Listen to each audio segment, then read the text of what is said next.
disciplined team, good quarterback, and, players that can make plays if you don't, take care of your responsibilities. Opening day for the Dolphins, and we're talking about it on Game Day Uncensored. Tobin, Solana, with Omar and Beasley. The pregame show for real Miami football fans. On AM 560 Sports, WQAM, FM 99.9, HD2, and always live on the free Odyssey app. Game Day Uncensored is sponsored by Southern Lexus Dealers. Find your summer getaway at the Lexus Golden Opportunity Sales Event. Get offers on select models through September 3rd. Also sponsored by the free Odyssey app. Download it today to listen to us live or on demand. And by Edmore Sawgrass Cadillac. When it comes to returning your lease, Ed Morse has your back. Ed Morse Sawgrass Cadillac is your lease return headquarters. Click edmoresawgrasscadillac.com. Ed Morse is a proud partner of the Miami Dolphins. And welcome on in, everybody. It is Game Day Uncensored here on 560 WQAM. Brendan Tobin here with you alongside my co-host Alejandro Solana. We are produced by Dan Day, who you'll be able to hear on post-game reaction tonight. You made it, everybody. It is week 1 of the Miami Dolphins season. Dolphins, Jaguars from Hard Rock Stadium. 1 o'clock is your kickoff in sunny South Florida today. Solana, we did it, baby. We made it. We made it through a long preseason, a long training camp with QB2 battles and not that much drama. And now, finally, in just 4 hours' time, Solana, real Miami Dolphins football. Let's go, Tobin. The road to 17-0 begins today. It is exciting. It is exciting, baby. All right, we got a lot to get into here on the program. We will talk about the matchup against these dastardly Jaguars. We will talk about the injury situation the Miami Dolphins are facing going into this game. Some interesting conundrums that they have to go with because this is a weird start to the season. Fun games because you got some big stakes early on, but 2 games in 5 days, it's almost a weird situation, Solana, because you want to just have the focus on today and it being Jacksonville, but you have that quick turnaround. So the Dolphins do have to be conscious of some of their older veterans who are banged up or coming back from injury. And the big news today, Jalen Ramsey is apparently, according to Ian Rappaport of NFL Network, going to warm up with the intention of playing, but will be on a snap count. And we also know that the other Jalen on the defensive side, Jalen Phillips, who is making this speedy recovery back from the Achilles, will also be in that situation. So the Dolphins' defensive depth is going to be tested in this early going, Solana, but you'd rather have those guys on the field than not have them at all. Yeah, I mean, you want Jalen there even if it's, on a limited basis, on a snap count. But Tobin, I mean, you're kind of the guy that has said that Thursday is a statement game for the Dolphins. So I think, you're not the only one who feels that way. I think the Dolphins themselves feel that way. So they're saying, okay, week 1 is important. And listen, man, you can't take the Jaguars for granted, all right? Because the reality is the Dolphins and the Jaguars are kind of in the same boat. They're like these 2 AFC teams that feel like they can contend, but most people kind of look at them as like a tier 2 or tier 3 team. Right. So the Dolphins can't just come in here and be lax and be like, oh, week 1, we got this. No big deal, because the Jags can come in here and kick your ass. And then all of a sudden, Thursday night becomes a must win if you're the Miami Dolphins. You don't want to start the season 0-2. That would be a catastrophe. So I think it's cool. You get some guys some reps today, but you have to make sure you come out and you handle business on your home field in week 1.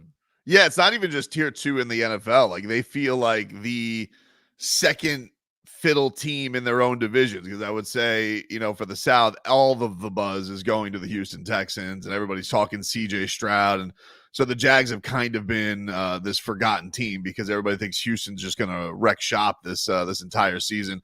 And the Dolphins, similarly, like, everybody is looking at, I think rightfully so, a Bills team that's reigned over the last 5 years. And then the wild card that everybody's looking at that people seem to trust more is Aaron Rodgers with the New York Jets. So there's a lot of similarities there, but these are teams that have made, some vast improvements in the offseason, have made some changes on the defensive side of the football. Both have new defensive coordinators, so nobody really has that leg up of intel of what they're going to face. And then, you have two, really, really rich owners who have big time expectations. I mean, if you read the headlines out of Jacksonville, very similar to what you're getting here from Stephen Ross in that, this is one of the best rosters we've ever put together. I expect big time winning and big time results. And both teams kind of relying on a quarterback to take that next step as well, right? Like, yep. Tua Tagovailoa last year, he took that next step. Top of the league in all the passing statistics. There's no doubt about it. But everybody points to one thing, and it's the most important thing, and it's his record against winning teams. We all know about it. Last year, you're 1-6, including the playoff loss.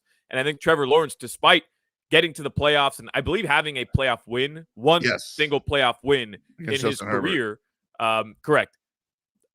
People consider him in that same boat, which is, hey, we all saw you last year throw the ball to the other team more than to your own teammates. So nobody has too much confidence in him towards December and January either. So like both of these guys, Tobin, they're in a similar spot where like everybody's hoping, at least their fan bases are hoping, they're going to have like their breakout year into MVP conversations and leading the league at the top of their division and at the top of their conferences. So, I mean, it's an interesting dynamic for this week 1 matchup where you talk about what the owners expect. You talk about just the state of the organization. And then we even look at like position battles. This Dolphins team and this Jaguars team are in a very, very similar predicament heading into this game. Yeah, and I think if you were going to look at these teams up and down and you were going to say like, what would I, take from each side that I can know about? I think if you were to look very obviously for the Dolphins, their skill guys, especially on the outside with Waddle and Tyreek, are superior to what the Jaguars have. It's not to say the Jaguars have bad guys because some of it's a bit of an unknown. They have a first-round receiver in Brian Thomas Jr. we don't know about what he's going to bring to the table. We are very familiar with Gabe Davis, and we know Gabe Davis is capable of burning. Evan Ingram's a tremendous tight end, and Travis Etienne, no slouch in the backfield. So right. they're not bad by any means, but I think that anybody twice on Sunday is going to say, if you were to draft the skill guys on this team, I'm not certain that the first 3 guys off the board aren't Miami Dolphins. So, yeah. And then you have a secondary where they're really going to try and put some young guys. They haven't really made any big splashes. They re-signed their own guy, Tyson Campbell, to an extension this year. But the rest of it, they're kind of throwing it out there. And I think if you heard Doug Peterson this week talk about, how fast the Dolphins can get on you, I think he knows that this is a big test right away. And then on the other side of it, I think if you were to look just because of the health status of it, man, the Jaguars pass rush can be super dangerous. I mean, Josh Hines Allen, understand you wanted to add a middle name, dude, because I wouldn't want to be associated with Josh Allen either. But 17 and a half sacks last year, Solana. Trayvon Walker getting to double digits in his second year. And even Mike McDaniel, we'll hear some sound from this later on, was discussing about, this can be a pass rush that can expose us, was the words and terms that he used. So they both have their strengths, and there's still some other things. There's no perfect team, Solana.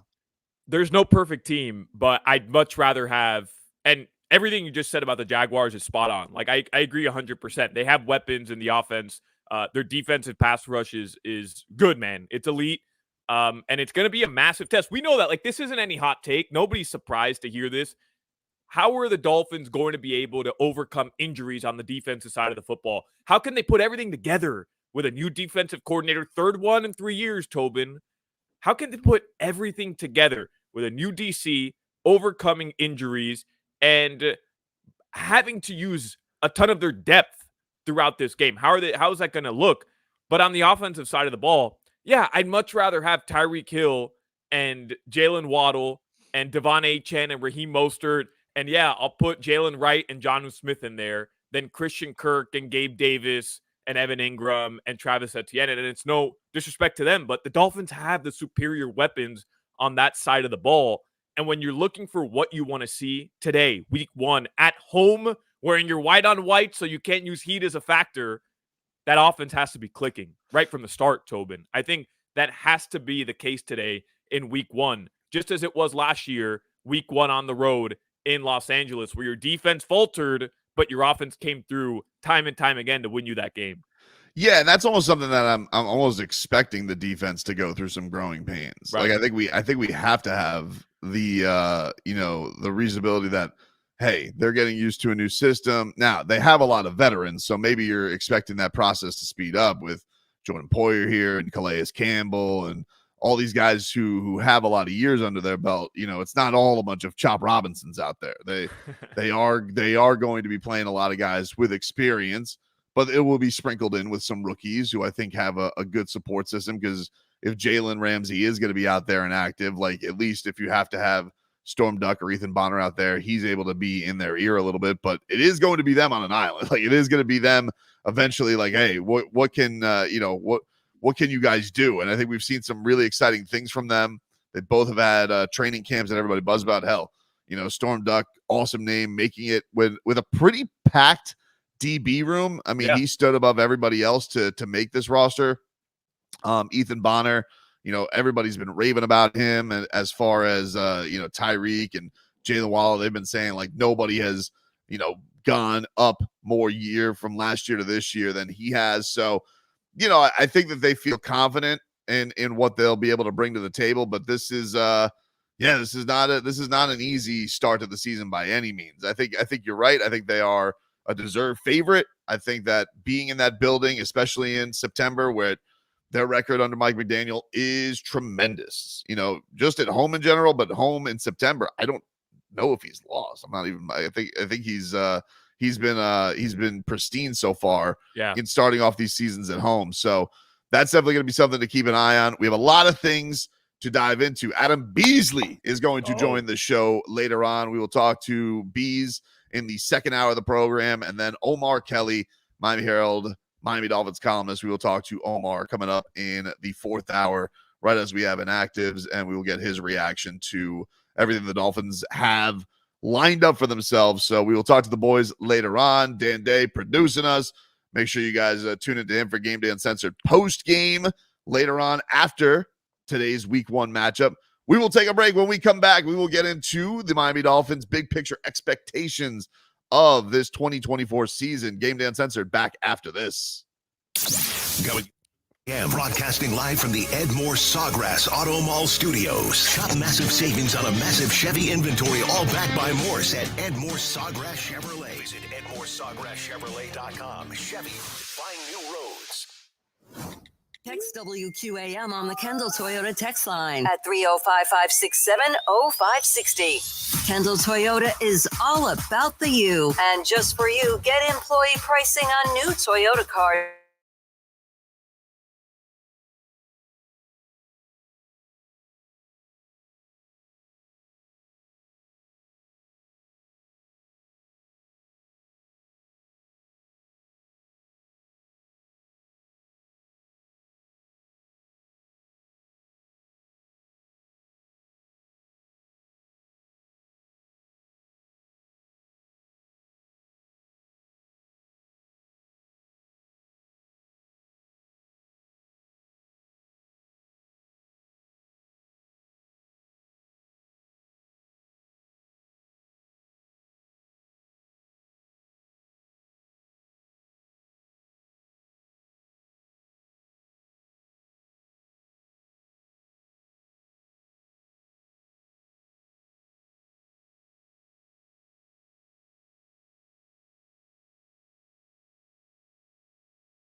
Have you downloaded the free Odyssey app and made WQAM your favorite station? Do it. Listen to us live or on demand and use the rewind feature to go back and listen to any part of any shows you might have missed.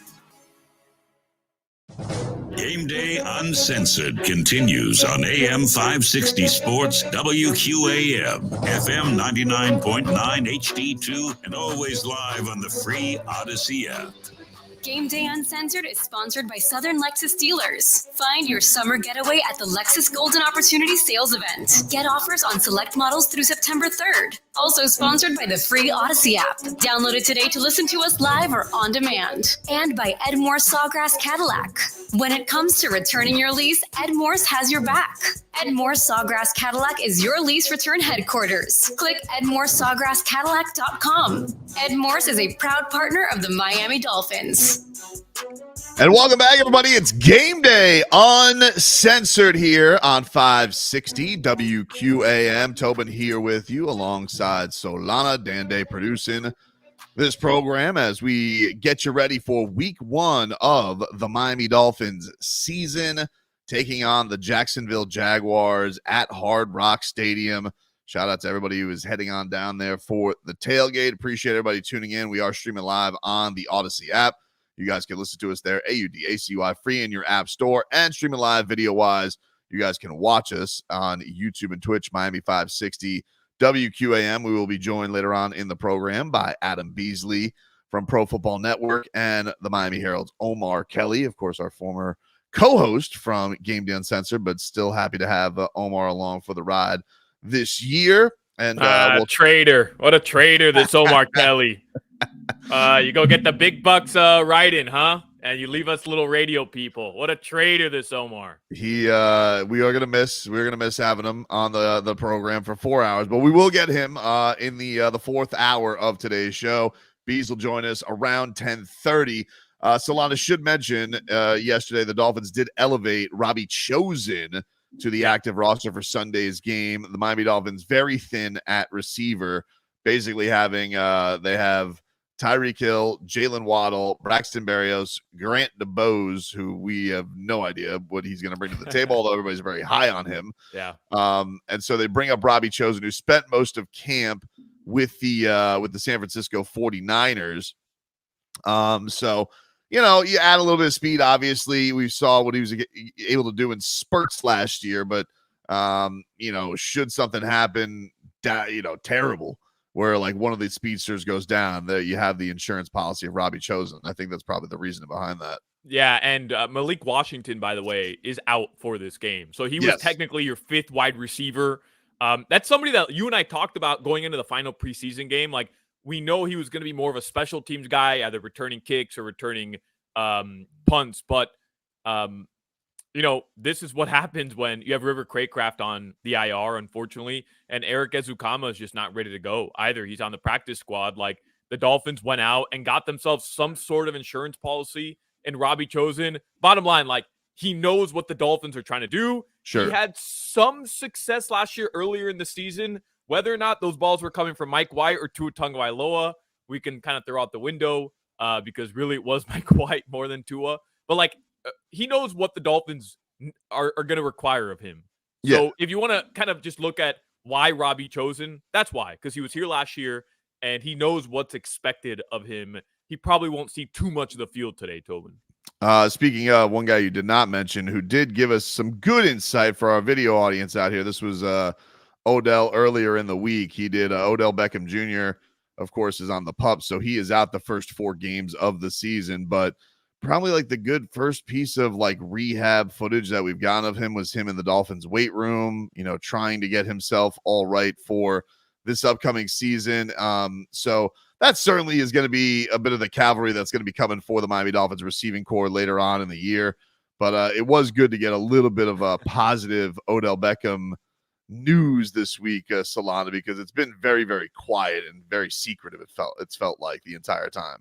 Bro, do people not understand like how ridiculously hard what he was just doing was? Because I've seen a lot of this on Twitter, Tobin, which was like, oh, Odell's just here to get a check. Oh, he's just here. You know, he doesn't actually want to play. now he's posting workout video. Like, bro, this guy's recovering from like torn ACLs. His body has failed him over the years. He just had like 400 pounds on his back, and he's doing a single leg RDL. Like, bro, that is one of the most difficult things that like an athlete can do, all that weight on one leg. Bro, that video got me hyped, Tobin. Like, me too. I see that. I'm saying that's a guy that wants to be 100%, so that when he comes back, he's gonna be at the top of his game. We could, and I'm look, man, it's week 1. I'm jacked the hell up. I'm looking at everything like half glass full. We could get the best version of Odell that we've seen in a really long time. And it feels like if you're going to need him, like the whole point is you want him full go for the latter parts of the season. Like, right. I think everybody feels like Jalen Waddle and Tyreek Hill. You add a little Devon Achane. You brought in Jonnu Smith. Like, I think there's going to be enough targets for this Dolphins quarterback. And I think Tua is going to be okay, especially in the early goings. But, like, you know, when you want to diversify a little bit, you want to add some new wrinkles and new targets in the red zone and things like that, that's where Odell's really going to flourish. So it was good to get some positive stuff, at least visually on Odell, because it has all felt very secretive. It has all felt like, you know, doom and gloom for the most part this off season. So I definitely thought that was some great stuff, and he was part of the reasoning. You know, why I think people were like, all right, what are the Dolphins going to do? You know, what are they going to add to their two speedsters? And so, you know, seeing that he's on the mend and is getting there. And the thing that's been interesting, Solana, is hearing everybody talk about, you see in the video there for our video audience, he was, you know, having a little handshake love with Tua. Supposedly him and Tua getting very close off the field. And Tyreek was revealing this week that a big reason this Dolphins team is hanging out more off the field has been Odell Beckham. So I think where his reputation may have been in previous organizations that he's a bit of a diva, he's all about Odell, it seems like he's been trying to be a big unifying factor for a guy who's as big a star as he is, to bring everybody together in this roster. Yeah, no boat pictures, right? No boat pictures during training camp. What I do find interesting is, like, Tua made it clear. Yeah, I haven't really thrown passes to him. I can't forget I forget what the exact word he used, but basically they've played catch together, like a father and a son. Like, That's what they've done. That's it. There's been no route running. Like, they've just played catch. They went down the slide together with their kids in the facility. Right. And then I don't know, man. Tobin, Tyreek Hill the other day said, like, I haven't seen Odell Beckham Jr. in over a week. Like, was he telling a whopper here? Was this Tyreek Hill being Tyreek Hill, or was he just being honest? Like, he just hasn't seen Odell Beckham Jr. So, I think he was just telling whoppers. I think he's just messing with the media. I thought when I was cutting the sound, I was like, oh, and then when I was looking, I was like, nah, he's just messing around. Yeah. You know, sometimes you gotta go double check the cheetah body language. Correct. So like, we're fine, I think, with Odell Beckham Jr. Is it disappointing that he's not going to play the first 4 weeks? Yeah, I guess, because, you know, it's the name. It's OBJ. And he was serviceable last year when healthy for Lamar Jackson and the Baltimore Ravens. So, like, you're hoping you can get either that version of OBJ or a better version of OBJ. But this Dolphins team, they're not hinging on Odell Beckham Jr. being a stud and a star in terms of what they're trying to do. Like, I don't think this team becomes a Super Bowl contender because of Odell Beckham Jr., but he can be a big part of their offense later on in the season. Yeah, and he's certainly a guy that has, you know, big game experience. You know, was huge for the Rams in their run. You know, I mean, he's huge in the playoff lead up, and then unfortunately what happened with the ACL to him in the Super Bowl. But you know, on that same team was Jalen Ramsey as well. They have a lot of guys who have those big game experiences. They need to go and win their own big games, because it's been 24 damn years, Solana, since Lamar Smith and the Dolphins win a playoff game. And I think ultimately, you know, we talk about expectations of this team. Stephen Ross, we talked about this in the last Gameday Uncensored leading into preseason game number 3. He goes on the broadcast and he says, I think this is a Super Bowl contender if we're healthy. He spent a lot of money. I mean, I got to say, for Stephen Ross, we see what's going on in Dallas where Jerry Jones is kind of at an arm's distance with, hey, you guys show me and then I'll pay the money. You guys show me and then I'll pay Dak Prescott. I'll give Mike McCarthy a big-time pay. And a lot of people have kind of said, like, Dolphins and Cowboys are kind of the NFC, AFC versions of each other.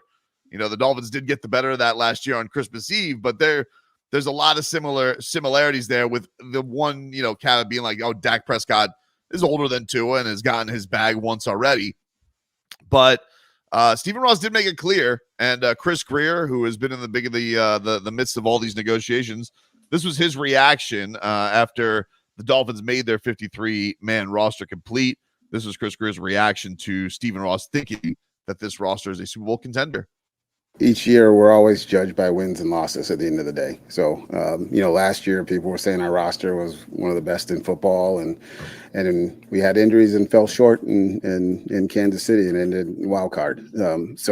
I think each year is a different year. I think we feel very good about our roster where we are. And again, this is just a moment in time. Like, as you guys remember in March, everyone was worried about salary cap. We can't do anything. And so it's always little pockets of time when you do your roster and stuff, but we feel good about it. Like everyone, health is and luck all contribute to it, and team chemistry. And it's a very close knit team already. It's been exciting to watch these guys all together. So we feel if we're healthy and ready to go, that we have a chance to compete, which is what we always want, that chance.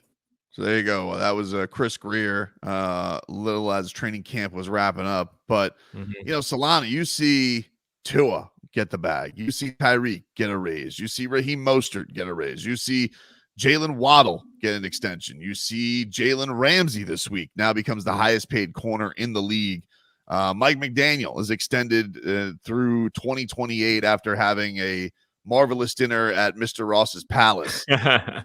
Look, great boss, because the Dolphins were obviously tremendously fun last year and have been under the Mike McDaniel era. This is offense that we have not seen in a very, very long time. I think we're all way more entertained. We can't wait to sit on our couch and wait to see Kevin Harlan call the first bomb to Tyreek Hill this season.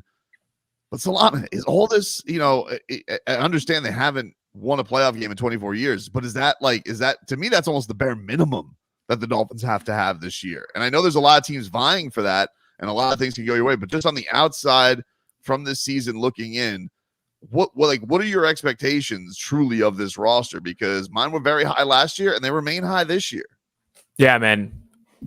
You pay Waddle, you pay Tyreek, you pay Tua, now you pay Jalen Ramsey, you lock in your head coach, and you've done this. You've put together, you assembled and paid and compensated this core despite zero success when it matters. Now, I'm not against compensating and paying this core to keep them happy, because, hey, man, it doesn't get much better than this core in the NFL. It just doesn't. Like, name me a better quarterback and wide receiver duo than Tua Tagovailoa, Tyreek Hill, and Jalen Waddle. Like, you can't really there's maybe one or two other places in the NFL where you can point to and say, okay, maybe I'd rather have that. But Tobin, I mean, you're kind of like splitting hairs there, right? So the reality is, like, you built this team, you're happy with what you've assembled, but you have nothing to show for it. And you're right. 24 years. You got to get over that hump. But if the Dolphins only win one playoff game this year, I think context will matter, right? Like, if they win the division, they host a home playoff game, they win that playoff game, and then they have to go on the road against Kansas City, and the game looks closer than it did last year. Like, you look like you've narrowed the gap between you and Kansas City, but you lose a close one, a field goal, and Kansas City wins at home. I don't think anybody's going to be up in arms. I don't think anybody's going to be calling for Chris Greer's job or criticizing the Tua contract. Like, I think the context matters. You know what I mean? But aside from that, I mean, I think this team should have AFC title aspirations. That's how you paid your quarterback. That's how you've paid this team. And truthfully, one playoff win should not be enough for a team that has gone to the postseason 2 times already and that considers themselves, the way that they carry themselves, the way that they've been paid, and the way that they talk about themselves, consider themselves to be Super Bowl contenders. And while we'd all like to see a playoff win, trust me, I'm 30 years old. I was 5 the last time the Dolphins won their last playoff game. I don't remember it. So this is all I remember. 24 years of mediocrity. I won it more than anybody else. Trust me. But one playoff win, Tobin, truthfully, as much fun as it would be, wouldn't be, cause for a celebration, a parade down here. Like, this team should have aspirations for something much greater. I agree. I think that, context matters. But here's the other context of it. Like, everything was there for them last year. And it's almost like, the playoff win was the cherry on top of it all falling apart. And I understand that bodies are falling apart, but the Dolphins should have been in a much more advantageous situation than they put themselves in, which was going to this tundra frozen game in Kansas City, because the thing that they hung their hat on all of last year was, there was fraud alert on them all season long. And those allegations turned out to be true.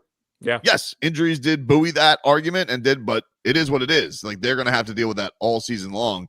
But they also had a massive meltdown on Monday Night Football against a team they should have beaten, which would have put them at least at the 2 seed. Would have in a much better place. And I think for the Dolphins, we don't know. Can they go win in the cold? They're going to be tested in December. Can they go beat the good teams?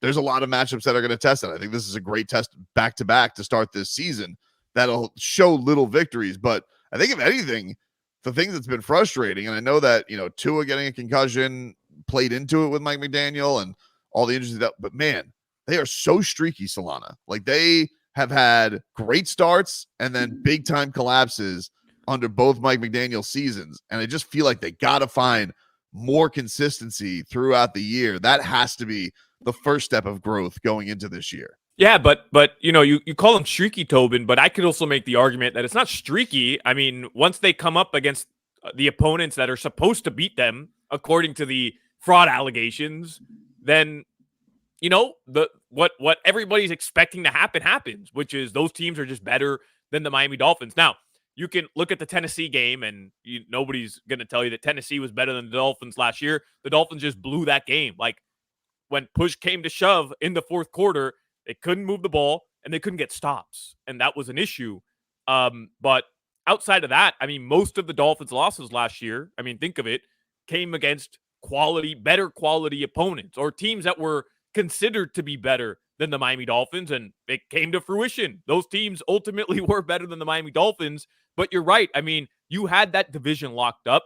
You had an opportunity, despite losing to Tennessee, to still make good and win that division by beating the team that's haunted you for the better part of 5 years. And in the biggest moments, in the biggest games, at the most important part of the season, the Miami Dolphins, whether it was the coaching, whether it was the playmakers, whether it was the defense, or whether it was number one, your quarterback, all came up short. And that can't happen this season. That is not a scenario that the Miami Dolphins can overcome this year. We will take a break here on Game Day Uncensored. Tobin and Solana taking you all the way up to Game 1 of the Miami Dolphins season here. We are streaming live on YouTube and Twitch, Miami 560 WQAM. In about an hour's time, Adam Beasley from Pro Football Network is going to join us. We'll take a break. Back with more after this. All coverage on 560 WQAM is presented by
All right, welcome back, everybody. It is game day, uncensored, taking you up until kickoff for Dolphins and Jaguars. And Dan, if you could just, there we go, get it there for our video audience. Appreciate everybody joining us here via Twitch and YouTube. Miami 560 WQAM. Tobin and Solana here. Dan Day producing for us. You guys can listen to Dan, by the way, on Game Day Uncensored post game. When do you get going, Dan? What is the you guys get going right as the game ends, a little beforehand? Do you have a time slot? Just what is for people who want their post game coverage today? Where do they come for you?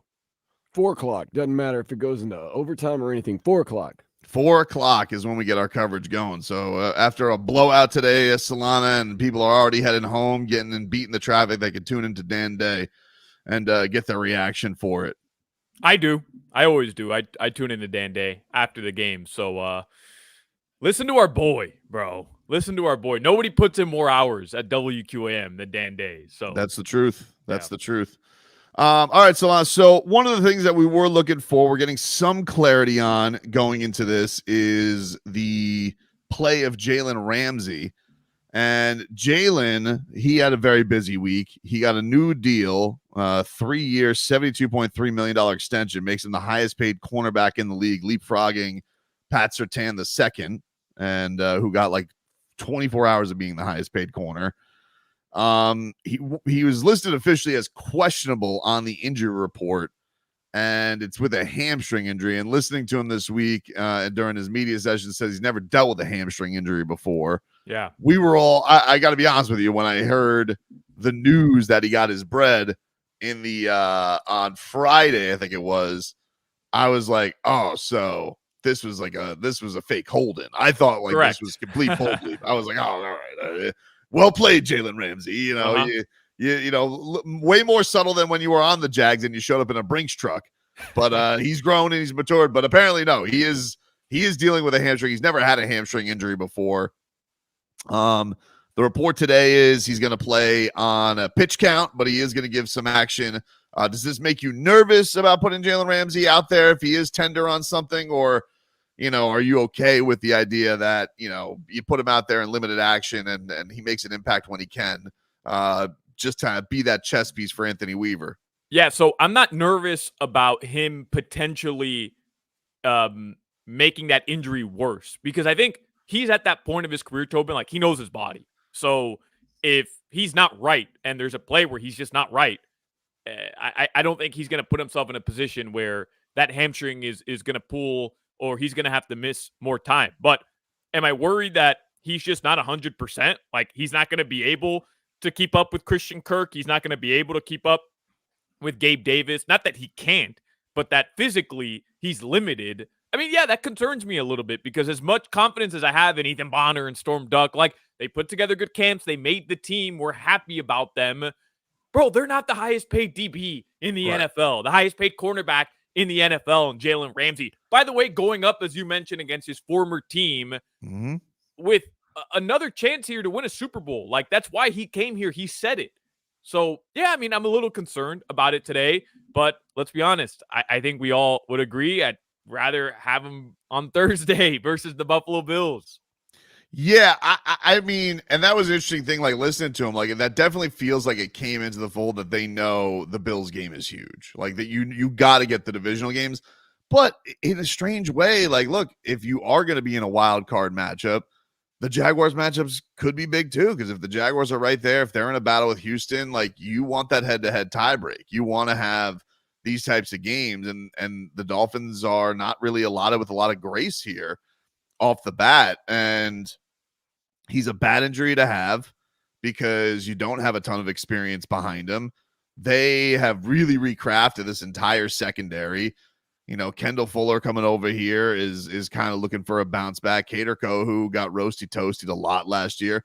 And the only thing that worries me, Solana, I think that Jalen Ramsey is a better player than Xavier Howard, but even Xavier Howard, when he was great, would try and play through these groin injuries. And you got to give him credit for that. The idea that he would try and play through these. But man, like you'd see, it did affect him, and he wasn't the same guy. He wasn't the same ball hawk. He couldn't play his same style. And I do worry with Jalen is, all right, he's a monster and he doesn't like to be held out of football, and that's admirable. But we're talking about, all right, you're going in there with the likes of the track speed of Gabe Davis and young buck and Brian Thomas Jr. And I think that you don't think that Trevor Lawrence is going to at least try it out. Like the guy, like we put up his interception numbers. The guy will try and sling it and put it into places. Yeah. So I don't think he's going to be afraid to test those elements if they think that Jalen is a little bit banged up. Now, the thing with Jalen that's going to be interesting is he is so savvy and he is so versatile. And I think that we're going to see him moved around a little bit more here with Anthony Weaver. Is he going to get them to bite into something because they think he's a wounded duck a little bit? That's going to be that'll be an interesting head game as well. Hey, Tobin, take off your Jaguars hat already. Did you just compare Jalen Ramsey, a little hamstring injury, to groinless Howard that we had to bear witness to for the last 2 years? Yes. I mean, get out of here with that. Come on, Tobin. What are you, a doctor? Like, you know what? You think you think I've never had the injury in my life, and you think all of a sudden he's just going to tell his body not now? What are you, Mark Jackson? I mean, come on, Tobin. A little hamstring injury. He's good, bro. A little hamstring injury. It's the most expensive. They're the most expensive DB hamstrings in the league. Watson sent him from Green Bay. He sent him over a little hamstring tutorial on how to get right for this game. So don't worry about it. He's gonna be good. He'll look. I get it. Okay, he hasn't had the injury yet, but he's also been off of it for the most part for the past entire training camp. Oh, that makes you feel good. No, that's hey, no activity to live bullets of stopping NFL receivers. That's great. No, that makes me feel great. I mean, and I love Jalen Ramsey. I got all the faith in the world in Jalen Ramsey, but like, what are you high? Like, this is nothing? Hey, Trevor Lawrence, I dare you to throw it at Jalen Ramsey, even if he's limited. I dare you, because guess what? Last year, I saw what happened every time he tried to throw it to the left side of the field. The other team caught it. Literally every single time. The other team caught it. Here is Anthony Weaver, mastermind of the bob and weave defense. He says that he does have faith in Ethan Bonner. This was before we knew Jalen Ramsey's status for sure, but this is him saying he's got faith in his young DBs of Ethan Bonner and Storm Duck to step in if Ramsey is going to miss some time, and he is going to be on a pitch count today. There are guys listed injured. The guys behind them we have just as much faith in. Otherwise, they wouldn't be here. So let's take Jalen, for example. If Jalen doesn't play, opportunity for Ethan Bonner, opportunity for a young player like Storm Duck. Like these are opportunities for guys who have earned their way on this roster who, you know what, like you wouldn't be here and we wouldn't even think about putting you on defense if we didn't think you can play. So regardless of who steps out there, I don't care who starts. I want to know who finishes. I've said that before. And I think all those guys can finish.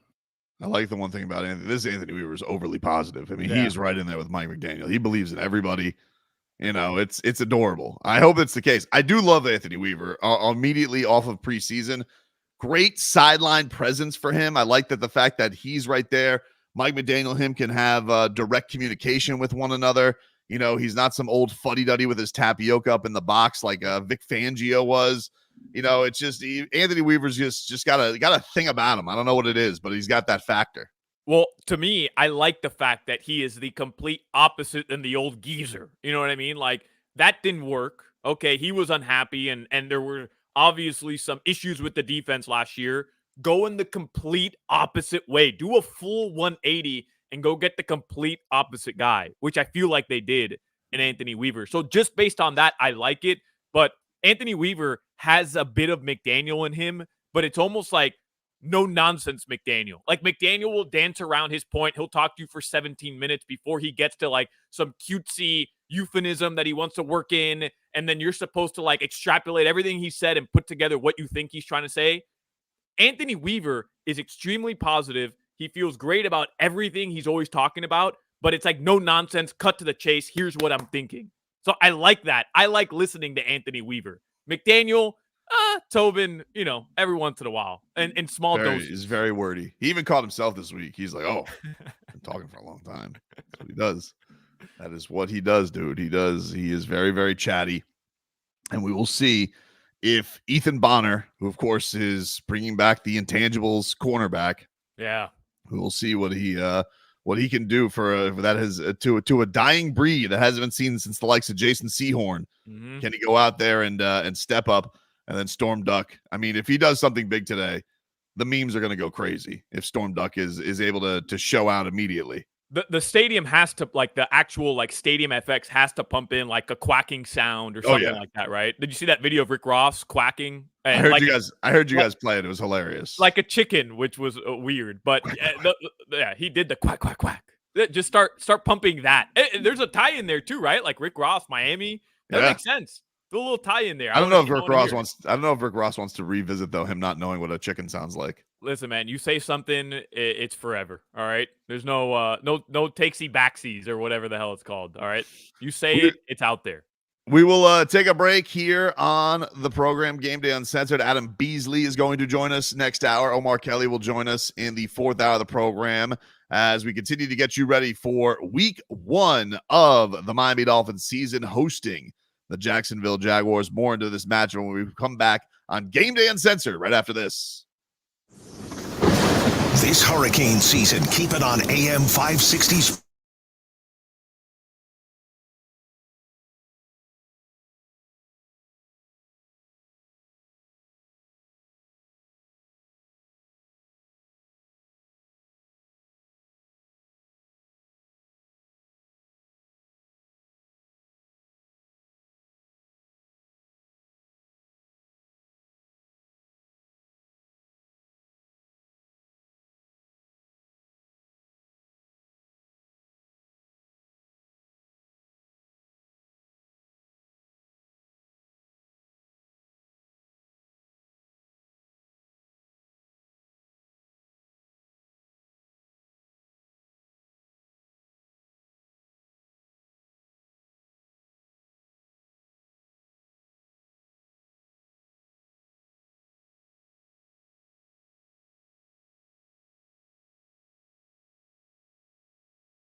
ready?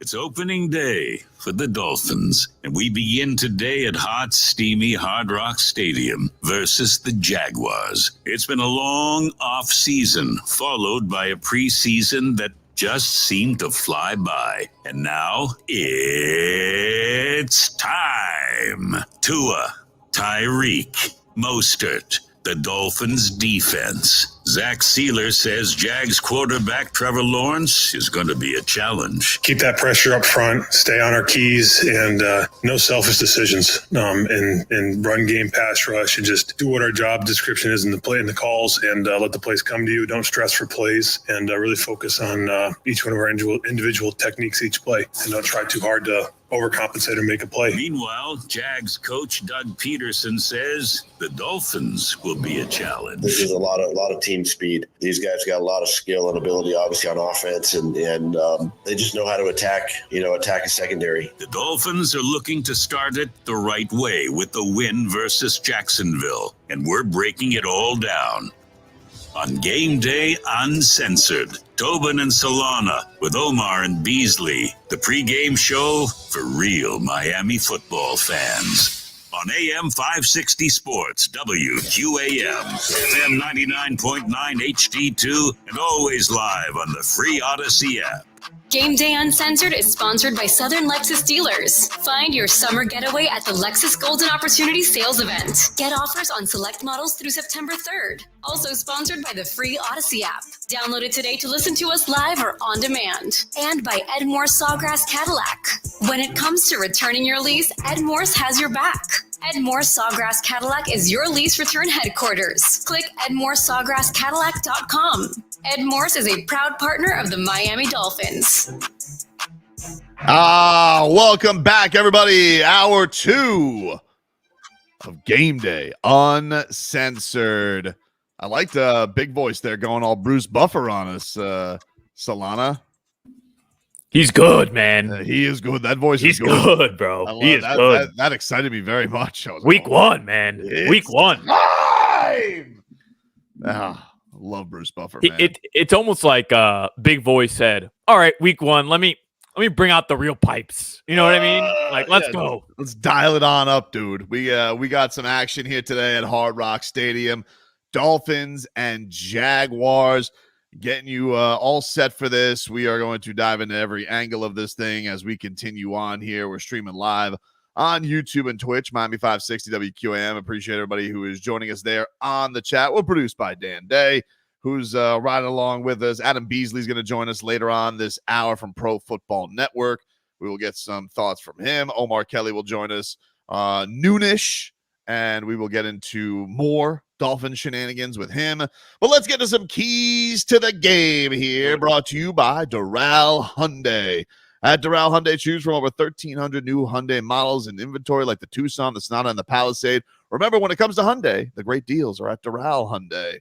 And this team, Solana, we mentioned this in the first hour, a lot of parallels that you could look at these two, a lot of question marks, a lot of big expectations, some a little bit of, both teams, I think, trying to elude the fraud allegations and big starts, big collapses last year, and Trevor Lawrence getting banged up as he did, the Dolphins' entire team getting basically banged up as they did by the end of last year. But look, it's all starting fresh. I will say one thing that I am happy about. This Dolphins offensive line, start off the bat, Aaron Brewer, got him at center. Yes. Eichenberg gets to nestle in there at right guard, Rob Jones over at left guard. And perhaps the best news of all, an injury-free camp for number 72, Captain Teron Armstead, there at left tackle. That's huge, Solana. And then no mention for Austin Jackson over on the right side. I mean, come on, you know what? Tobin? We've gotten to a point. How proud are we that we've gotten to a point with Austin Jackson? I don't even got to mention him. Don't even got to mention. That's how I want my linemen. Don't even want to mention him. It is a good point. Yeah, look, you escape the Liam Eichenberg at center experience, at least for a week. I think you're thrilled about that. Some of those comments from Aaron Brewer, by the way, Tobin, were a little interesting from the sense that, like, he's like, yeah, I had surgery. I feel like I have a brand new hand. And I was thinking, like, okay, I like that he feels better, and I like that he's playing, but I don't know if I want him to have a new hand. Like, you've been hiking with that same hand your entire life. Tua's been experiencing you hiking early on in camp, first year together with that same hand. I don't know if I want a new hand for week 1. So Tua barely knows that hand. They didn't even have like mini camp together. Tua barely knows that hand. Like they barely had a handshake. Like he's fine. He'll be, as long as he doesn't, and there were some issues of this early on. As long as he doesn't snap it like a rocket over his head, that's the only thing I'm getting. I got to get nervous about, because I don't know. It just seems like whatever center they bring in here, like the dude thinks he's Blake Ferguson out here long stepping to a punter. No, but seriously, it's good that he's healthy, right? Like we get to see him for the first time. And I think coming into the season, this is the O-line that Chris Grier and Mike McDaniel had imagined. Correct me if I'm wrong, outside of Isaiah Wynn, who we knew we weren't going to see for quite some time, Tobin. Like this was the 5-man unit that you were expecting to see. So it's good that despite some concerns, despite some injuries, and despite a new hand, you're getting it week 1. Yeah, I would agree. I think that there was some concern that you weren't going to be able to do that because of, the injury to Brewer's hand and wondering if he was going to be back. But, it's great to hear that he's going to be good to go and that he is, going to be able to be in this system that he thinks he's a perfect fit for. And we'll see what this is going to bring. But Mike McDaniel, he made this point earlier in the week, Solana. Here was the Dolphins head coach talking about the Dolphins blocking, obviously going up against a Jags front that has some tremendous talent on the edge with Josh Hines Allen, 17.5 sacks last year. Trayvon Walker, their former number 1 overall pick, and adding Eric Armstead, who's saying their team is being disrespected going into this. So this is Mike McDaniel talking about their O-line and saying if their blocking's not on point, could be a problem. Anytime you have speed with adept rushers, particularly on the edge, they can really expand your pocket. And if you're not tied together with your launch point and where your blockers are, you can have individual pass protectors get edged pretty quickly. And there's a lot of space that is tough to protect against. So I think they're a great group to start with because they're super talented, that if you're not on your game, you will be exposed. And I think that's something that you have to be used to in the National Football League in terms of protecting the passer, because you don't get a week off from elite pass rushers and unified fronts. Yeah, well, and why we have questions if this Dolphins offensive line, we always have questions with the Dolphins offensive line. I mean, we're getting mocked by Mike McDaniel and Chris Grier, which, they're sitting here saying when they're in the coffee lounge and, they read another column in the Miami Herald or Sun Sentinel or Palm Beach Post or Pro Football Network, they look at these idiots. The offensive line sucks. And I'm like, I'm sorry, just, 24 years, it'll shake you a little bit, boys. Like, I don't know what to tell you. I'm glad you guys are all having a big laugh over the articles and the talk shows, but it's tough not to feel scarred. Well, it's also, kind of obvious that they haven't exactly invested a ton of resources into the offensive line. I mean, that to me is the most startling point about all this. I mean, outside of Teron Armstead and Austin Jackson, who you drafted, and Teron you actually paid big money for, the Dolphins are living within the margins and cutting costs on the offensive line. And when you look around the league, Tobin, you look at the best teams, you look at the teams, the list of teams who have won Super Bowls over the past 5-6 years, outside of like the 1 year Doug Peterson won it with Nick Foles, what's the theme and the most consistent part of all those teams? Look at the Patriots run. It's been the offensive line.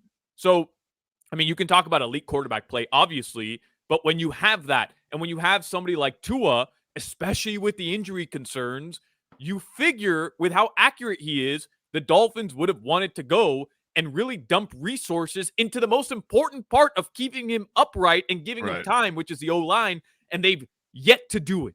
That was another thing with Tua, though, that did make me nervous because he kind of like scoffed at it. Like Tua's confidence is through the roof, and you're almost wondering if it's borderlining on cocky, because like when he was asked about the O-line, he goes, "Doesn't matter. Get rid of the ball too fast." I'm like, all right, but like, what if something goes awry, dude? Like, what if it's not perfect? What if Tyreek's not in that window right away and we need you to, move on to something else and improvise? Like, I get you.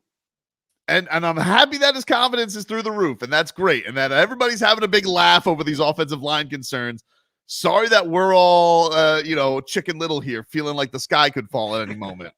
Well, but is he confident in the offense? Like, that's the funny part about that quote, Tobin, which was, so the direct quote was like, hey, the question was, hey, like, are you confident in the offensive line? And rather than him saying what Tua normally says, by the way, cocky Tua since getting paid. I mean, oh my God, I love this guy. But normally Tua would have said, listen, the entire unit is progressing. They're working hard. I can tell that they're getting better each and every day, right? Like some coach speak answer. But instead, he's like, brother. And when he says brother, he's just being honest as hell. Brother, Truth I get bomb. the ball out too fast anyway, so it doesn't matter who's up there. But he's essentially saying, yeah, I know my offensive line is trash. Don't worry about it. I'll get the ball out in under 2 seconds. We're okay with whoever's up there. We'll figure it out, everybody. All right, we'll take a break. We got more to figure out along the way. Adam Beasley going to join us later on this hour. Back with more Game Day Uncensored after this. WAM broadcasting live from the Ed Moore Sawgrass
HD2 and always live on the free Odyssey app. Game Day Uncensored is sponsored by Southern Lexus Dealers. Find your summer getaway at the Lexus Golden Opportunity Sales Event. Get offers on select models through September 3rd. Also sponsored by the free Odyssey app. Download it today to listen to us live or on demand. And by Edmore Sawgrass Cadillac. When it comes to returning your lease, Edmore's has your back. Edmore Sawgrass Cadillac is your lease return headquarters. Click EdmoreSawgrassCadillac.com. Edmore's is a proud partner of the Miami Dolphins. And welcome back, everybody. It's Game Day Uncensored here, 560 WQAM, streaming live on the Odyssey app, AUDACY, free in your app store for you guys to listen to us. If you want to watch, you guys can do that for free as well. You guys can watch us on Twitch and YouTube, the channel Miami 560 WQAM, where you guys can watch all of our shows, other than Joe Rose. I got to get him into the fold. I'm going to get you on YouTube, Joe, at one point. I'm going to do it. Good luck. I'll do it. I'm going to do it. I'm telling you. As much of an old curmudgeon as Joe Rose is, his producer Hollywood, who's like 30 years younger, might be more of an old curmudgeon. He's got a little Vic Fangio on him. I'm gonna get them one day. But everybody else, Hogman and Crowder, Sports Day, Tobin and Leroy, you guys can watch there as well. So appreciate you guys tuning in. All right, the big news we are monitoring. We are going to get to Adam Beasley, so we'll be a little bit quick here in this segment, but he will join us at the bottom of the hour. We will get all the latest happenings with your Miami Dolphins. But the reports from NFL Network's Ian Rappaport and Cam Wolfe today is that Jalen Ramsey is going to attempt to play, but he is going to be on a bit of a pitch count because the Dolphins do have 2 games in 5 days. Cam Wolfe saying, though, that he is more likely than not to play, according to a source with him. So there you go. We will expect to see Jalen Ramsey out there and the former Jacksonville Jaguar in this matchup. Let's hear a little bit from the other side, though. Doug Peterson this week, Solana, he was asked about facing this Dolphins offense, and this is a brand new Jaguars defense. They fired their entire staff last year. They are infiltrating a new system. So both of these offensive minds, and Doug Peterson and Mike McDaniel, are coming into this game a bit blind. They're kind of going to be relying on what they got, what weapons they got, relying on their veteran quarterbacks and seeing what they can do. Tua talked a little bit about they're preparing for more players than they are system coming into this game. But here was Doug Peterson when asked about this Dolphins offense and what problems it presents. Here was the Jags head coach. When you look at the Dolphins offense, what comes to mind? Speed. And a lot of misdirection, a lot of motions and shifts. Obviously they do a great job with that in their run game as well. And it kind of can cause you to just distort your eyes a little bit, right? And get off your cues. And that's where some of the big plays have come, for them. And obviously, we know Tyreek and Waddle and the guys. I mean, just a lot of speed and something that we got to be able to at least try to match. Otherwise, be in the right position. Man, sounds nervous. He's like, oh, watch that film, Solana. Cheetah, that Waddle, fast. On a chance. Speed, very fast. Speed. How else can I say fast? Just really, really like, we got a secondary here. I'm not really sure if it's any good. We got to try this out. We got to see what look. That to me is going to be the thing here, Solana. Like, we know there's a lot of questions about the Dolphins defense. Not necessarily that losing Christian Wilkins sucks. It's a big blow no matter what, but you bring in a Calais Campbell, who everybody has just raved about what he's brought to the organization. Zach Sealer stepping up in leadership, doesn't have to be the wingman to Christian Wilkins anymore. Right. Now he's more of as looked upon as the guy on the team. You bring in a Jordan Poyer, you bring in some new linebackers in Jordan Brooks and whatnot. Like, I think the pieces are intriguing. We just got to see how long does it all take to get these guys to blend together, and especially if you're going to need more from the Chop Robinsons, the Mo Camaras of the world. What does that mean for the learning curve of this Dolphins defense? It is crazy though, Tobin. I would say when Chubb and JP go down last year, and then as Chris Greer, we heard the comment earlier, say in March with all the guys that left in free agency and where the Dolphins were in terms of cap situation, you kind of have to look at this defense, especially that defensive line and in the interior after losing Christian Wilkins, and say, wow, like, I mean, they did the best with the hand that they were dealt. They probably did a lot more than what people expected them to. So when I take myself back to those 2 injuries, thinking in November and December, oh no, our team's going to suck next year. I don't feel that way today, which is good news. But you're right. We have to see how this all comes together and how long it's going to take for it to come together. Yeah, and it's going to be interesting to see what the new wrinkles are. You know, you hear the stress, I think, almost in Doug Peterson's voice, but it's going to be interesting to see what new wrinkles does Mike McDaniel bring to the fold with Jonnu Smith here. Yeah, week 1, Jonnu Smith. You know, the lack of receivers, but necessarily like not lacking the targets, like, you know, Devon Achane going out at wide receiver like they used at times last year. We know Mostert's as solid as they come. We got this new running back in Jalen Wright. How many touches is he going to get in this game? Do we know? Does that depend on where everything else is? So this is, I think, you know, Mike McDaniel's had all off season to talk about where has he gone wrong with his play calling? Where can things get better for him? You know, Jeff Wilson, who's been with him forever, and River Craycraft have talked about, like, this guy doesn't stop thinking about where he can evolve and where he can get better. And, you know, this is going to be an interesting start to the season to get out there, because I think that if you do see a bit of an advantage right off the bat in this matchup, it is the Dolphins' weapons versus that secondary of Jacksonville, and how can they go exploit that in the early goings and see if they can make this a track meet. That's why this is interesting, right? Like, that's why I think Doug Peterson, he says speed, speed, speed 15 times. It's because not only does he know, okay, you have the Lamborghini and the Ferrari on each side, you have Tyreek Hill and Jalen Waddle, but you also have the guys in the backfield. I also don't know what they're going to implement into their offense week 1. If you're Doug Peterson, you just don't know. I mean, you have ample opportunities for Miami to get guys out in space, to get them out in the backfield. We saw it last year. Not necessarily trickery, but just maximizing and utilizing this speed to your advantage if you're the Miami Dolphins. It almost seems like it's trickery at times, but it's just not. It's just our guys are quicker than yours, and our quarterback is more accurate and can get the ball out faster than your guys can defend it. All right, we'll take a quick break here. We are going to go live out to Hard Rock Stadium. Our guy, Adam Beasley, Pro Football Network. He joins us next. Football coverage on 560 WK.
What's up, Twitch audience? You guys can hear me. It's like magic. Bees, you hear me? I can. Can you hear me? You sound good. All right, we'll be good to go in 2 minutes, everybody. Awesome.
Sports, WQAM, FM 99.9 HD2, and always live on the free Odyssey app.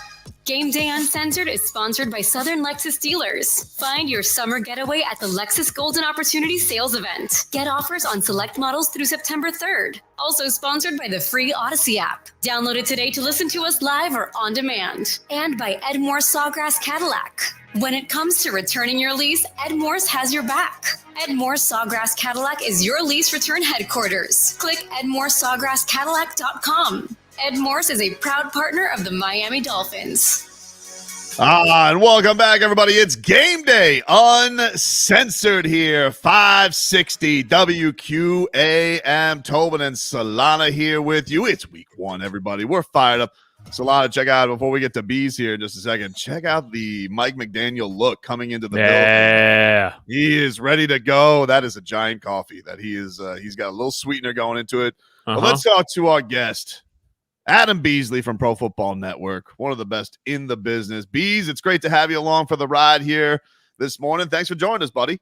How about that McDaniel haircut? That guy truly is the quintessential millennial. He really is. I mean, he's got it like He's got the whole thing going on there, man. I mean, the belts, the fancy ass, the Gucci belt. He's probably like a Prada sweater. The glasses that cost like, I don't know, $15,000. Bees, just this first game up here, we got a couple of questions about the Jalen's on the defensive side. Jalen Ramsey and Jalen Phillips. It appears that we'll get action from these guys, but it'll be on a pitch count because of this weird 2 games in 5 days thing. So what do you expect out of these guys? What do you think is the smart way for the Fins to go? Does the game throw all this off the table if it goes awry? What do you make about the Dolphins' concern with 2 of their defensive stars being a little bit limited on how much action they can give them?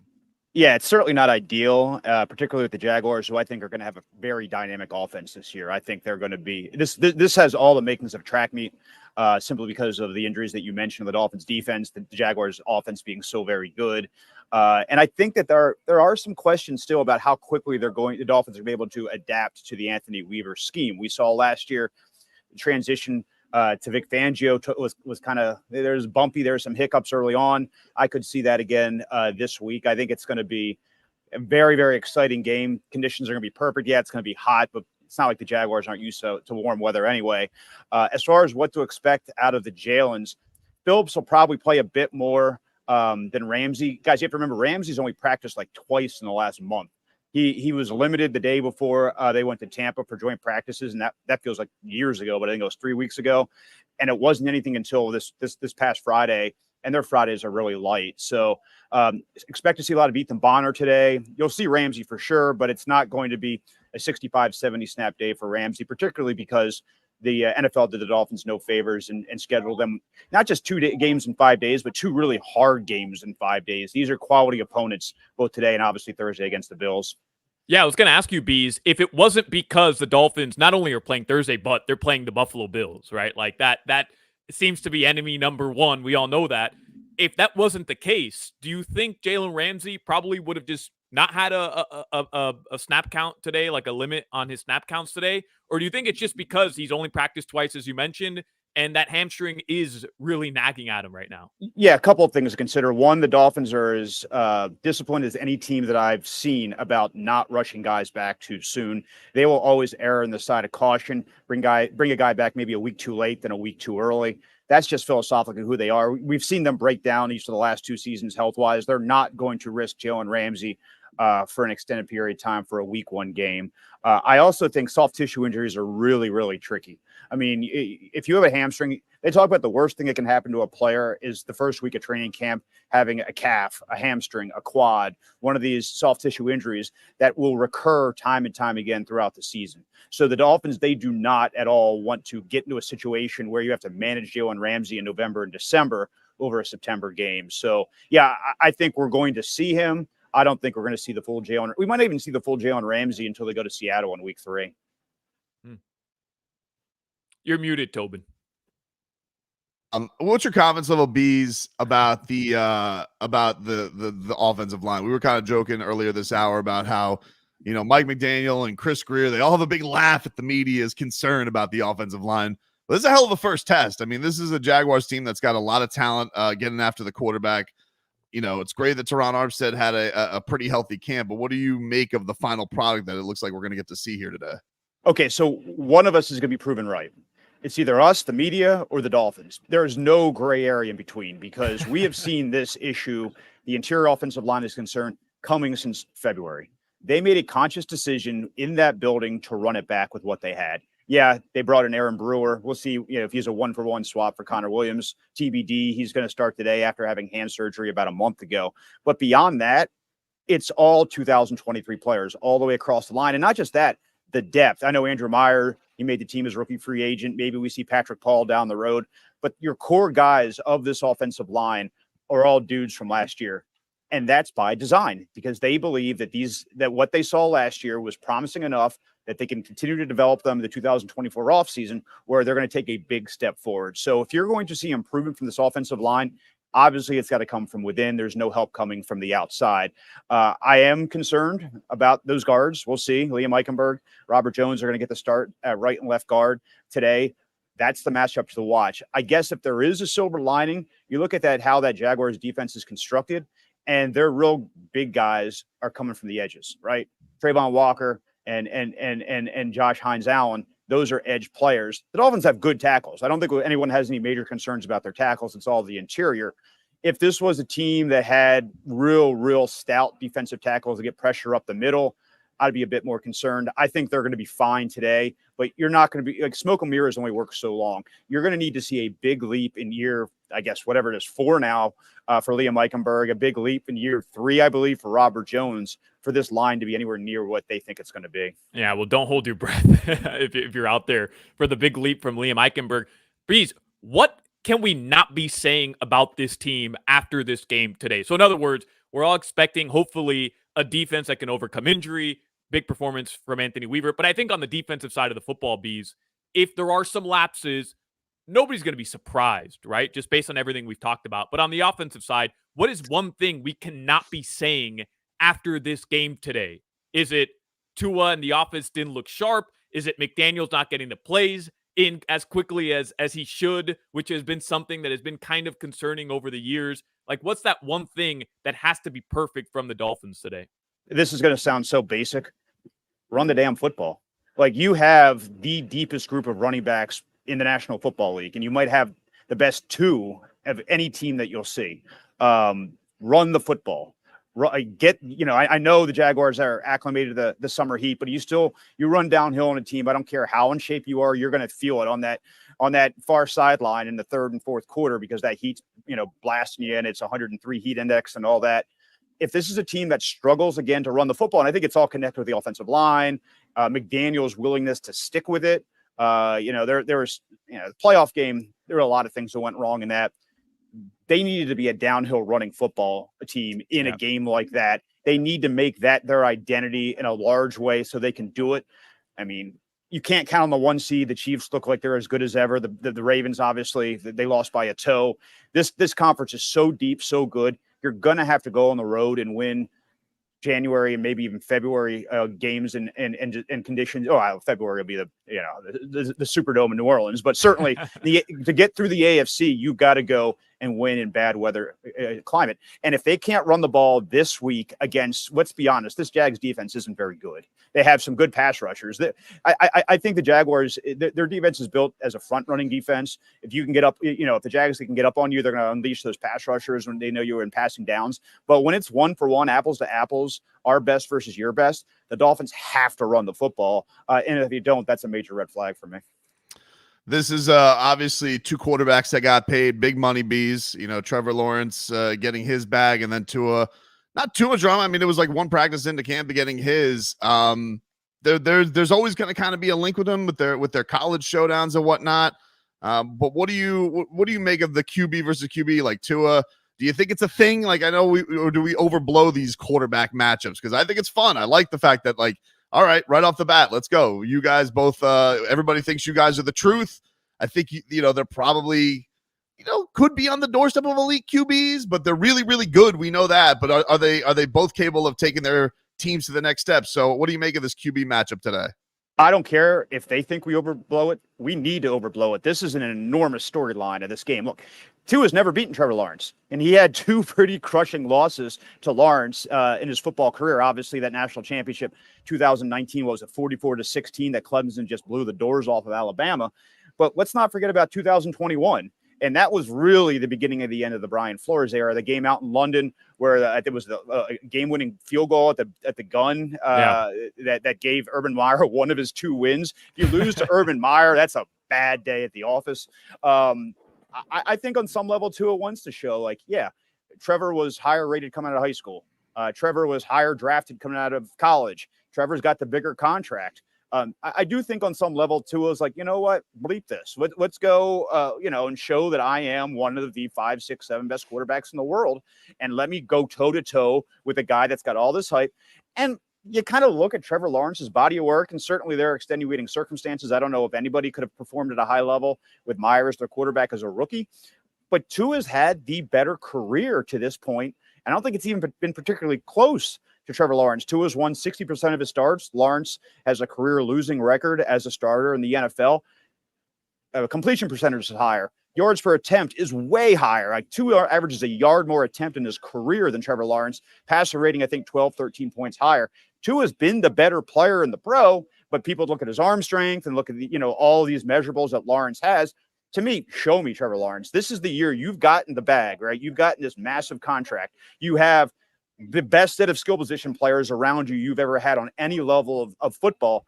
Go out and do it. And I think a lot of the a lot of the things that we nailed Tua on, Trevor's done himself. And if he can't show up and if he can't have that kind of elite year that the highest paid player in the history of the game should have, he deserves all the fire. You said measurables, Bees, and essentially what you're saying outside of arm strength, it's the look, right? Like Trevor Lawrence is 6'4", 6'3".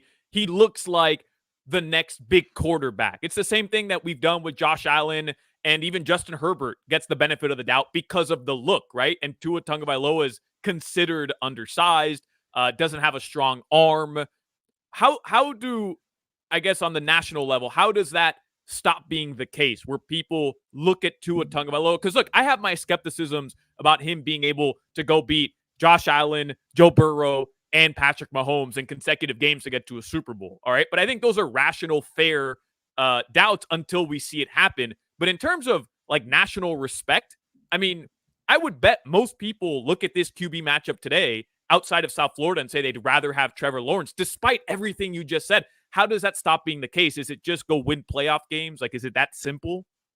Yeah, I don't think it's going to take one or two playoff wins. I think it's going to be a consistent body of work where you prove that without a shadow of the doubt, you're one of the 5 best players in the world. And he hasn't done that yet. And let's be honest, he's put up fantastic stats in the regular season. December and January have been terrible for him. And that's what's going to need to change. There is a section of, punditry and fan base that's always going to, they had their Tua take in 2019, 2020, and their Tua take from 2020 hasn't changed. And they always see him being propped up as by this genius head coach that has the awesome haircut and the cool glasses and all this, propped up by the best wide receiver tandem in all of football and Tyreek Hill and Jalen Waddle. And they think, look, a tree stump can go out there and put up the numbers Tua has. He's never that subset of punditry is never, he can't reach them. They're gone. That it is what it is. But I think the majority of rational people need to see more from him in the moments that count the most. Yeah. And if he consistently does that, and I'm not just talking about, winning week 18 to get in the playoffs and maybe beating a bad Steelers team at home or something in week 1, which would have been their scenario last year, by the way. If you beat the Tennessee Titans, you got the Pittsburgh Steelers coming to town in week 1 in the wild card round. They win that game pretty convincingly. I think even with their defense banged up, they get to the divisional round, the 24-year streak and all that goes out the window. Tua starts to do that. Because that didn't happen, he needs at least 1, probably 2, maybe even getting to the AFC Championship game wins for people to really start giving him his flowers. And you know what? That's just the nature of the beast. You become the highest paid player in the history of the franchise. I think he's 4th highest paid player in the history of the league. And you don't show up in December and January, you're going to get the fire. Yeah. Do you are you surprised that like all the contracts got doled out with Stephen Ross having those high expectations? Like he's not on the record as much anymore. Like he doesn't have those State of the Unions anymore. But when he was on the preseason broadcast, he's like, expect us to be a Super Bowl contender, so he puts it all out there. And I can't really blame him. Like he wrote some big checks this offseason, Bees. So are you a bit surprised that the Dolphins ownership and front office did go all in on these contracts with the unprovenness of them getting the big wins? The only thing that kind of makes me scratch my head is Jalen Ramsey. I mean, the rest, Tyreek wasn't really a raise. They just guaranteed next year for him to make sure he's happy and he's under contract in 2025, because there was a real chance that he wasn't going to be on the roster next year if they didn't get that done. Mike McDaniel, I know people say, show me in the playoffs. He has transformed this franchise in a way that I don't think we can put into words. He has turned Tua Tagovailoa into a bona fide star. He has gotten the team to back-to-back playoffs for the first time, I think, since Dave Wannstedt. I mean, he has checked those boxes, and I think Ross wanted to tie him to Tua completely.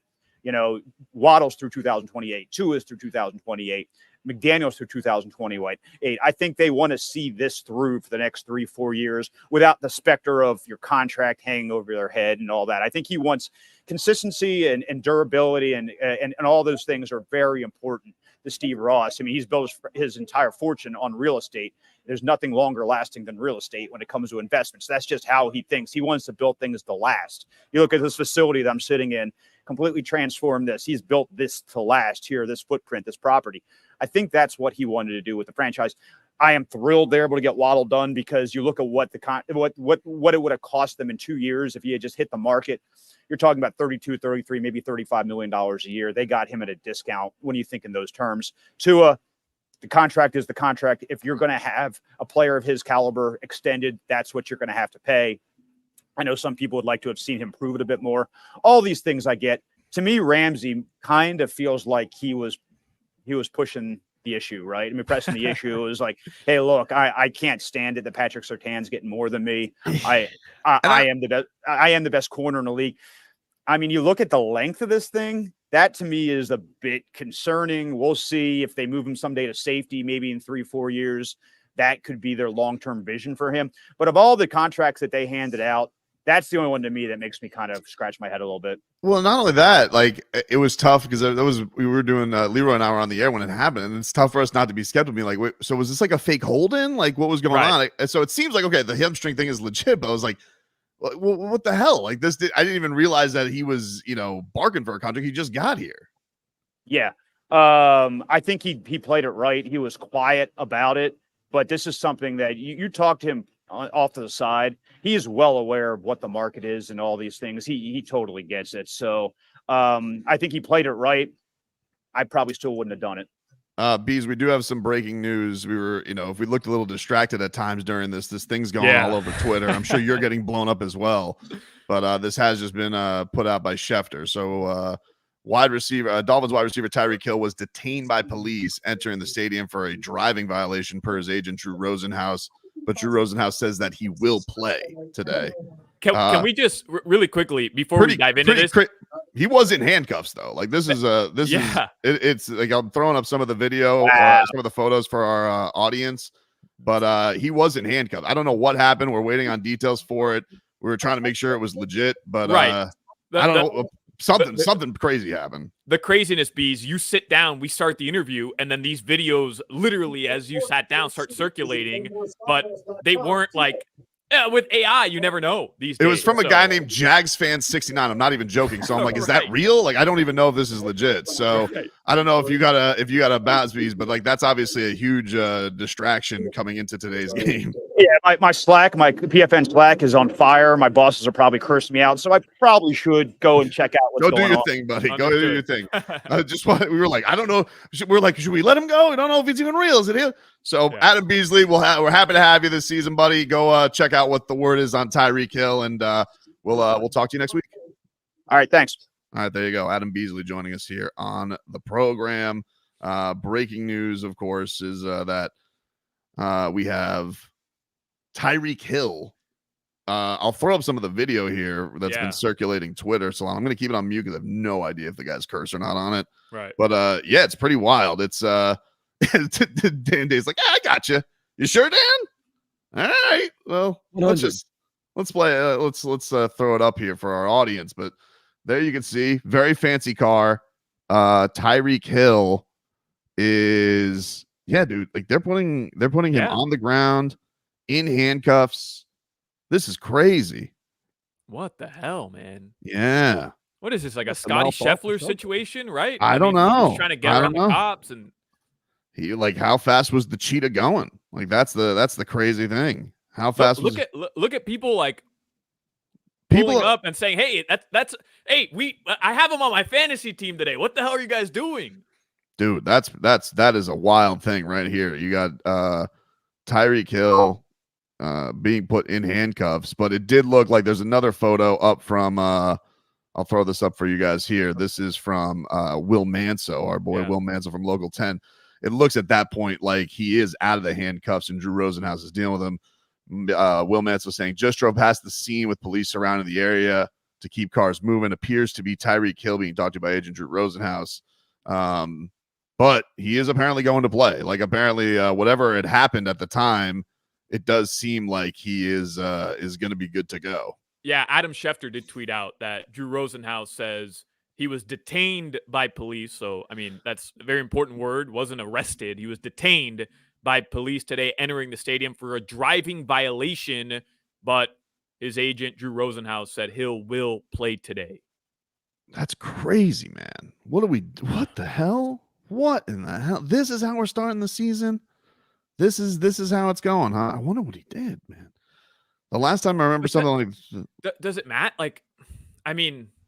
I guess it does matter. I don't want to act like throwing up another video here for everybody. Yeah. This is another angle of the incident.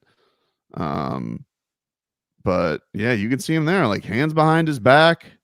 He is like, that's the crazy thing, Solana. Like, I wonder what would have been going down because and then they're throwing him to the ground too. I mean, yeah, this was not, and you know, these cops are here. They're doing overtime like for the game. Like I don't know what could have been going on for the cheetah to be taken by police like this, but obviously pretty wild scene here to start week 1 of the season.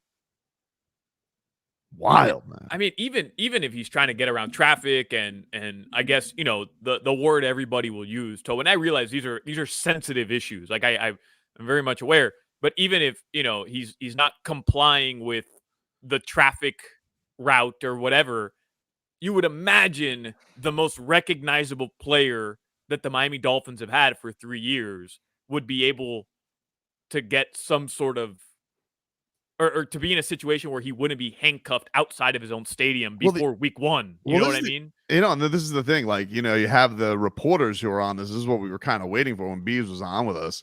It says Tyreek Hill briefly detained by police due to a minor traffic violation right outside the stadium. He's been released. He's in the stadium, plans to play today. But like, what could have been? I don't know if you just have over anxious cops. We did just see this with the Scotty Scheffler thing, right? Like, right. You know, you see Scotty Scheffler got, you know, he was trying to just get into the stadium, and then you have some, you know, red ass cop who's just like, you know, I'm gonna make a point here today. Mm-hmm. But they got him on the ground, handcuffing him in the back. Man, like that's pretty, like, what the hell could have happened that he set him off like that? That's wild.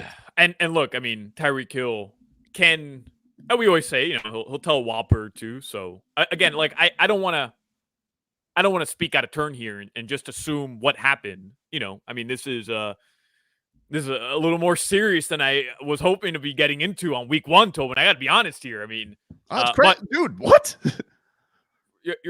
your best player, arguably the face of Miami sports. Can we start right there? The face of Miami sports was just arrested outside of the stadium ahead of their first game. That is a wild situation. Yeah, I don't know, man. Do you think the cop didn't recognize him? There's no way, right? No way. But how would a cop outside of the biggest golf event not recognize literally the best golfer in the world? You know what I mean? Like you could make the same argument out there. I mean, you're a police officer for a Dolphins game. You would think that you would know the most recognizable player on your own team, let alone maybe the NFL. Yeah, that's a crazy thing. Look, I still think, look, he's in the game, he's in the building, he's gonna play. We gotta take a break, but we will keep you guys posted if there's anything, if there's anything. But I know there's some people saying it's no big deal and whatnot, but like, he's still being put in handcuffs on the ground before a game. Like, that's not a great start to the morning for Tyreek Hill. We don't know what happened yet, but I'm just saying, as an aside to start your morning, even Scotty Scheffler talked about this from the day after it happened. Like, he played great that first day. So thankfully there's only one, you know, game he's going to worry about, but that's still a very traumatic thing that I think Tyreek Hill's going through. Like, I don't know what, you know, people who are just brushing it aside is a little bit weird to me, but that is a big deal. I mean, I don't know how you can downplay getting arrested outside of the stadium, especially over a traffic violation. Again, we'll find out more info, I'm sure, but over a traffic violation, like not abiding by the cones outside of a stadium. I mean, that's kind of a big deal, man. That is a huge deal. Yeah, I mean, having 4 guys surround him too, like, I mean, like, listen, he better have done something like really, like that deserved that kind of surrounding around him. But we got to find out. We don't have the details on it. So, if you guys are just tuning in, yes, Tyreek Hill detained by police today. He was put in handcuffs at one point. His agent Drew Rosenhaus says that he is now in the stadium and is going to play. We will keep you posted. Game Day Uncensored. Hour 3 coming up next. This hurricane season, keep it on AM 560 Sports WQAM for hurricane coverage as we partner with CBS Ford to bring you the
sports station. Powered by Anajar and Levine Accident Attorneys. Call 1-800-747-FREE. That's 1-800-747-3733.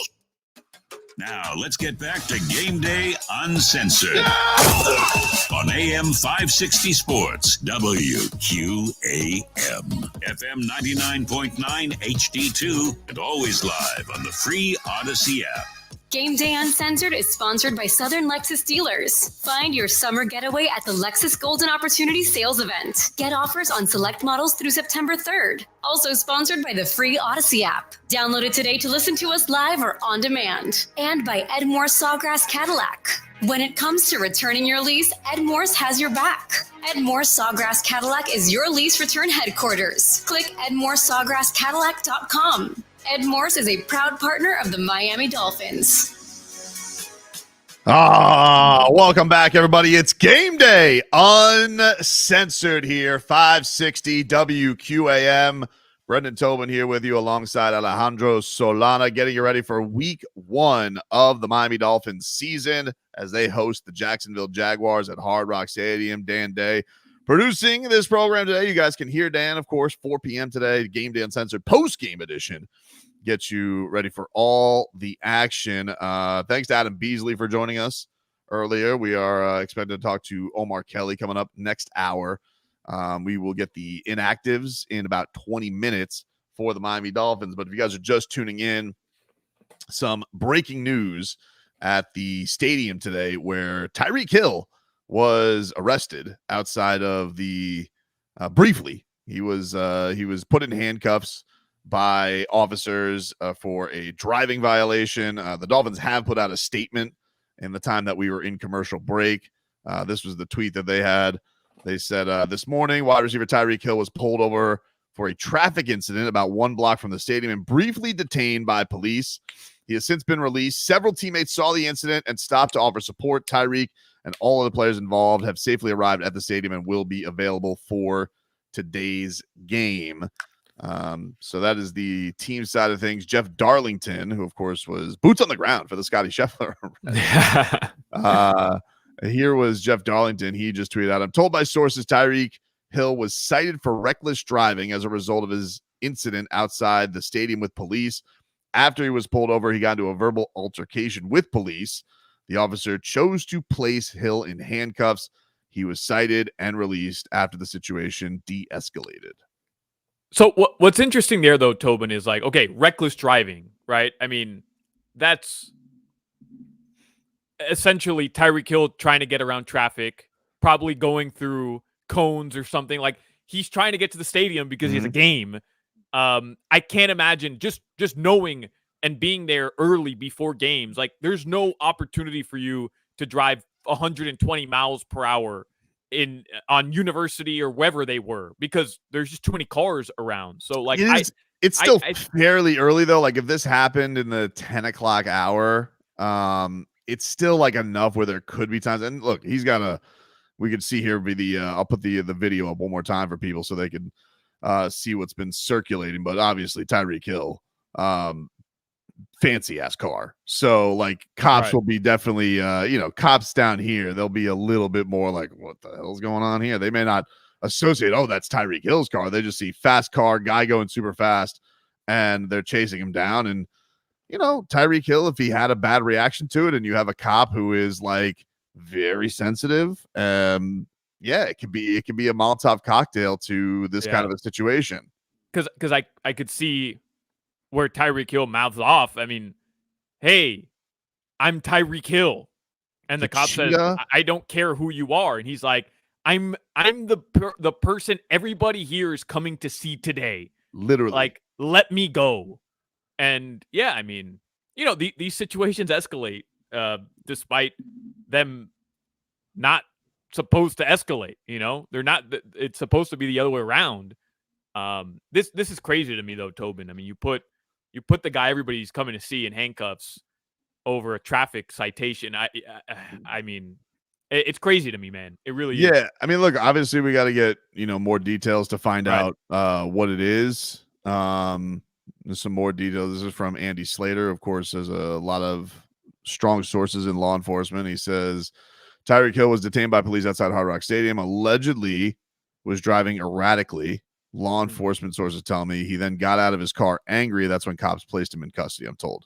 The police then let him go. But I just think Cameron Wolf is reporting, by the way, from NFL Network that he was given a citation for a traffic violation, which is why I'm saying, like, I realize, man, somebody's driving erratically. If that was the case, and I'm sure we'll get video of this, like, there's cameras everywhere around the stadium. If he was driving erratically, then, hey, I mean, you get pulled over, you get pulled over. But you would just like to think that despite him being angry and perhaps not reacting the best way to being pulled over, that situation can be handled in a way that doesn't result with the face of your franchise face down on the pavement outside the stadium before the biggest game of the season to start your season. I'll tell you what probably escalate the incidents of those cops wearing those leather boots. I mean, what kind of boots are those to wear in this kind of weather? It's too hot, man. You're gonna be in a bad mood, dude. Yeah, You're gonna it's hot out there, man. It's gonna be in a bad mood. That being said, we're taking the overs.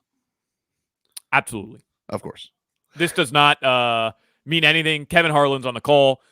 Tyreek Hill, anytime touchdown, book it. Anytime touchdown. I put it in for three tutties today.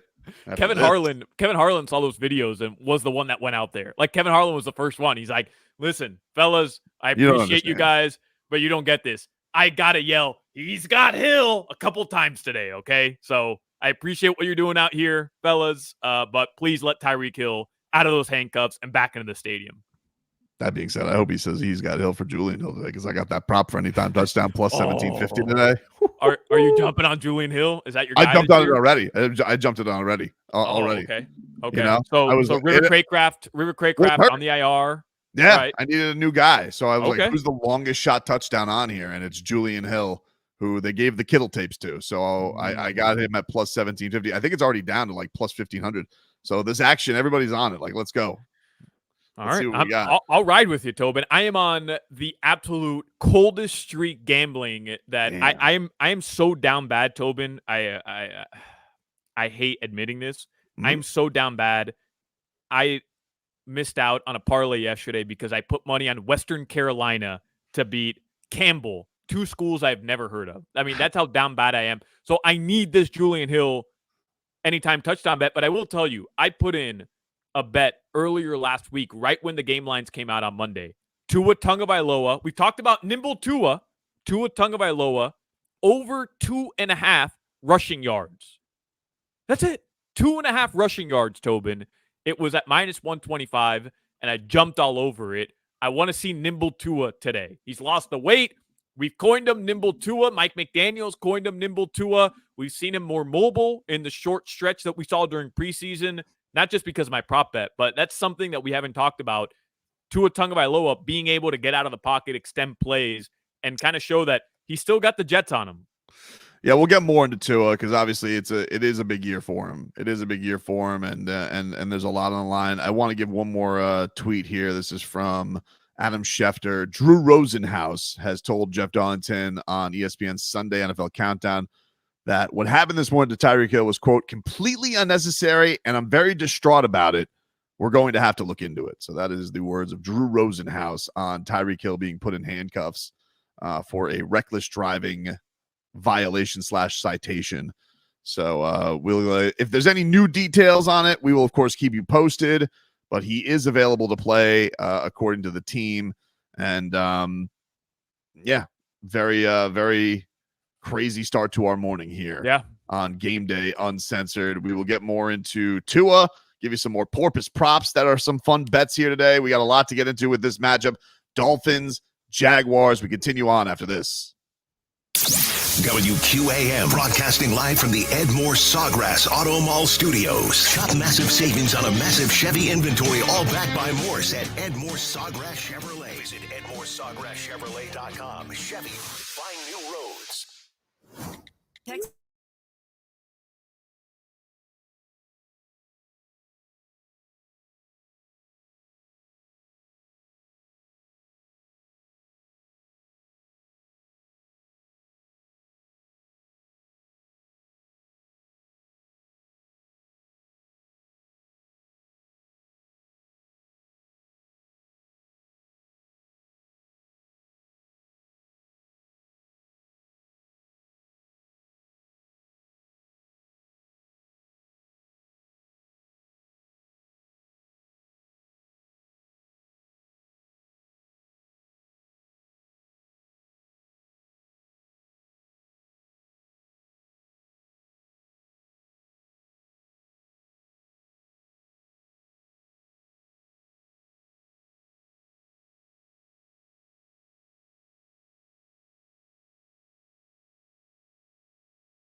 FM 99.9 HD2 and always live on the free Odyssey app. Game Day Uncensored is sponsored by Southern Lexus Dealers. Find your summer getaway at the Lexus Golden Opportunity Sales Event. Get offers on select models through September 3rd. Also sponsored by the free Odyssey app. Download it today to listen to us live or on demand. And by Edmore Sawgrass Cadillac. When it comes to returning your lease, Edmore's has your back. Edmore Sawgrass Cadillac is your lease return headquarters. Click EdmoreSawgrassCadillac.com. Edmore's is a proud partner of the Miami Dolphins. Welcome back, everybody. It's Game Day Uncensored here, 560 WQAM. Tobin and Solana here with you. Dan Day keeping us sane, keeping us updated. And you guys can hear Dan Day today on Game Day Uncensored postgame. 4 p.m. is when that gets going. We got a couple of things here. Okay, we are aware, we are following right now the Tyreek Hill situation. What do you got, Solana? Is there something new that's come across your board? Yeah, I mean, there's a lot of things coming across my board, and I'm trying to play catch up here. So on top of the fact that Tyreek Hill was detained, and then now Drew Rosenhaus is calling the entire situation on NFL Network just absolutely ridiculous. Dallas just gave Dak Prescott a contract extension, 4 years, $240 million, makes him the highest paid NFL player in NFL history, and keeps him in a Cowboys uniform for a couple more years. And then I'm just seeing here from Mike Garafolo, Justin Fields will start for the Steelers today, but I'm not certain why, because I thought Russ Wilson had won that job. Oh, he had a bad calf all week. That's what happened. Gotcha. Okay. Yeah, he had a tight calf. It was a little touch and go. So that was there was an injury looming there. Okay. I gotcha. That makes sense then. The Dak Prescott story is crazy too. He got $60 million a year. Yeah. Wow. All right. 4 years, $240 million, and according to Adam Schefter, he becomes the highest paid player in the history of the National Football League. Pretty wild. I mean, it seemed like the Cowboys had a lot of drama this offseason for them to just give their star receiver and quarterback what they wanted.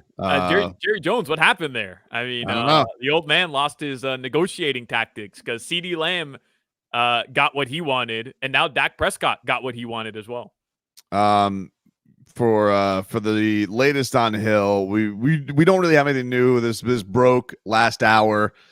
We know that he got cited apparently for reckless driving. He was put in handcuffs because he allegedly got into a verbal altercation with a police officer. That's coming from their side of things. Drew Rosenhaus is calling the whole thing mind-boggling. He's very upset about it. Tyreek Hill did get brought back into the stadium. Brought into the stadium. Some of his teammates, Calais Campbell, was there, trying to, I guess, de-escalate the situation. So other teammates were there to support him. He's in. He should be playing, and take the overs. Yeah, I'm with you. Speaking of, by the way, let's get to our players to watch, which is brought to you by the Lexus RX, the luxury SUV for those who never want to lose their edge. Experience amazing at your Lexus dealer. I want to get into some porpoise props here in just a second, but we do have a big quarterback matchup, as we were talking about with Adam Beasley. Two quarterbacks just like Dak Prescott who got the bag this offseason. Tua, he gave some love to Trevor Lawrence and said he was congratulating him on the big money. Here was Tua on T-Law getting his money this season. I mean, congratulations to him and his wife. I think they just had a newborn, so congrats to them on that as well. I mean, when I'm trying to connect both of our journeys, I would say definitely two different journeys, that's for sure.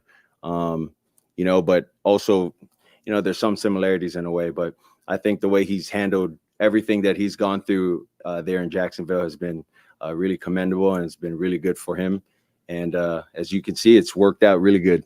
So I'm very happy for him. Yeah, two different journeys. Tua had to deal with a coach that told him don't blow it his rookie year and sophomore year, and Trevor Lawrence had to deal with his coach getting lap dances during the bye week. Two different journeys, and kicking a kicker, by the way. Yeah, but Trevor also. Which, by the way, they lost to that team. The Dolphins lost to that team. Brian Flores, you lost to that team in England. Crazy.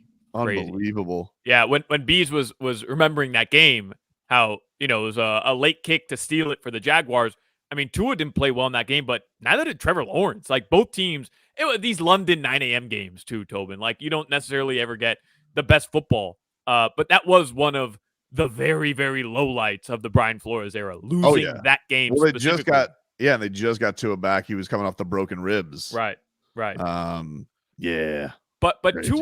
Tua never had to. I think when he says two different journeys, I think he's also making light of Tua coming out of college had the hip injury, right? And there were concerns about him ever playing football again. And he almost had to come into the Dolphins offense or come into this team before we knew what Brian Flores truly felt about Tua and prove that A, not only was he capable of leading this team, but B, was healthy enough to lead this team, Tobin. Trevor Lawrence never really had to go through that. Like, he was almost handed the keys to that franchise off the bat day one when Jacksonville drafted him. Yeah, I think the other thing that Tua has had to deal with is he was not producing at the level that his draft class was. Like that's another thing that's different about their journey is that Trevor Lawrence is the shining light in a quarterback class in his season with Zach Wilson and Mac Jones, like who's now his backup, by the way, Mac Jones. If you guys were wondering where Mac Jones was, McCorkle is now Trevor Lawrence's backup. But Tua, got there and it was like, all right, first you get here, you're banged up, it's a backup who was doing okay, and Ryan Fitzpatrick who was boohooing to the media. I'll refrain from more Ryan Fitzpatrick slander, even though he's a bum. I'm gonna talk with him tomorrow, by the way. Are you? I wish you no luck with that. And it's not only that, but he also had Justin Herbert going out there breaking rookie records. Joe Burrow then got to the Super Bowl. So, like, he's having to be compared against two guys that look like incredible right off the bat, and he's here kind of floundering, where Trevor Lawrence didn't have to deal with that. Like, he was the number one overall pick, and the other guys who were taken after him sucked. So there wasn't that immediate backlash to it. Kind of like what Bryce Young is going through right now, because everybody's just like, oh, CJ Stroud is the truth. So there is an element of that. But we do have a cocky Tua now. We do have a cocky Tua. Yeah. And Mike McDaniel, he says that his leadership is part of him having an it factor. And that's Goosey's to me. Here's Mike McDaniel. Mike kind of said he noticed an it factor in you, I guess, in regard to how the team responds to you when you speak up and when you're vocal. Mm-hmm. I'm curious for you, at what moment kind of did you realize that you had gained the respect of the team as a vocal leader? Like the it factor? I've had the it factor. No, I've had the it factor since I was in high school, then going into college, and then coming here. That's how I've always viewed myself as going out and competing. Yeah, very, very nice, very cool, calm, collective, but like inside just very competitive. And so, a lot of the guys know how I am and whatnot, but I guess it's just only now showing that I'm becoming a little more vocal. So that's it. Man. Well, look. Hey, dude. I like cocky Tua. It's great. But it factor can be replaced with an SH in front of it very quickly if you don't win these big games, Tua. So I'm just letting you know the memes are going to be locked and loaded, freezing cold take style. So I do hope that the it factor comes through in a big way this year, because we've had it since high school. Well, it's about time for that to be launched out here for a big season for the Dolphins. SH. Oh, okay. I gotcha. Yeah, I gotcha, Tobin. The memes will be there, dude. But he's right. And look, I've been as critical about Tua as a lot of people. I shouldn't say that, because there's a section of Dolphins fans that just think Tua sucks, and I think those people are dumb. Okay, Mm-hmm. like I think you can rationally, as we talked with Bees, like you can rationally look at Tua and say he's gotten better every single year, especially under Mike McDaniel. The big hurdle was what? Staying healthy, and he's proven that he can do that. And he was at the top of the league in a lot of statistics. All those are very good things. Now, he has his limitations, and he hasn't won anything yet. Like, you can be rational about Tua Tagovailoa. There's no problem with it, while still thinking and appreciating him for being a really good quarterback. But Tobin, when I hear him say, I've always had the it factor, I agree with that because guess what? You don't get put into a national championship game replacing a guy who led Alabama for an entire season and throw a dime ski for a touchdown and lead your team without having the it factor. But that doesn't mean that when he got to the NFL and he was under the guise of a head coach who literally was trying to demean him and belittle him at every possible turn that he was given the chance, that you forget how to use the it factor that's within you. Like, I truly believe that. And now that he has somebody who's trying to uplift him and has put him in a position to succeed, he's remembering, like, bro, I am the bleep. I am him. I am that guy that got put into a national title game without having played that season and look like a star. Like, he has that and is capable of unleashing it. We just haven't seen it too often in the NFL. All right, the Dolphins inactives are out. We will give you that list coming on up. Some surprises on there. We will let you guys know. Game Day Uncensored. Back after this. Football coverage on 560 WQAM is presented by T-Mobile. Switch to T-Mobile and you can get tons of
Uncensored on AM 560 Sports, WQAM, FM 99.9 HD2, and always live on the free Odyssey app.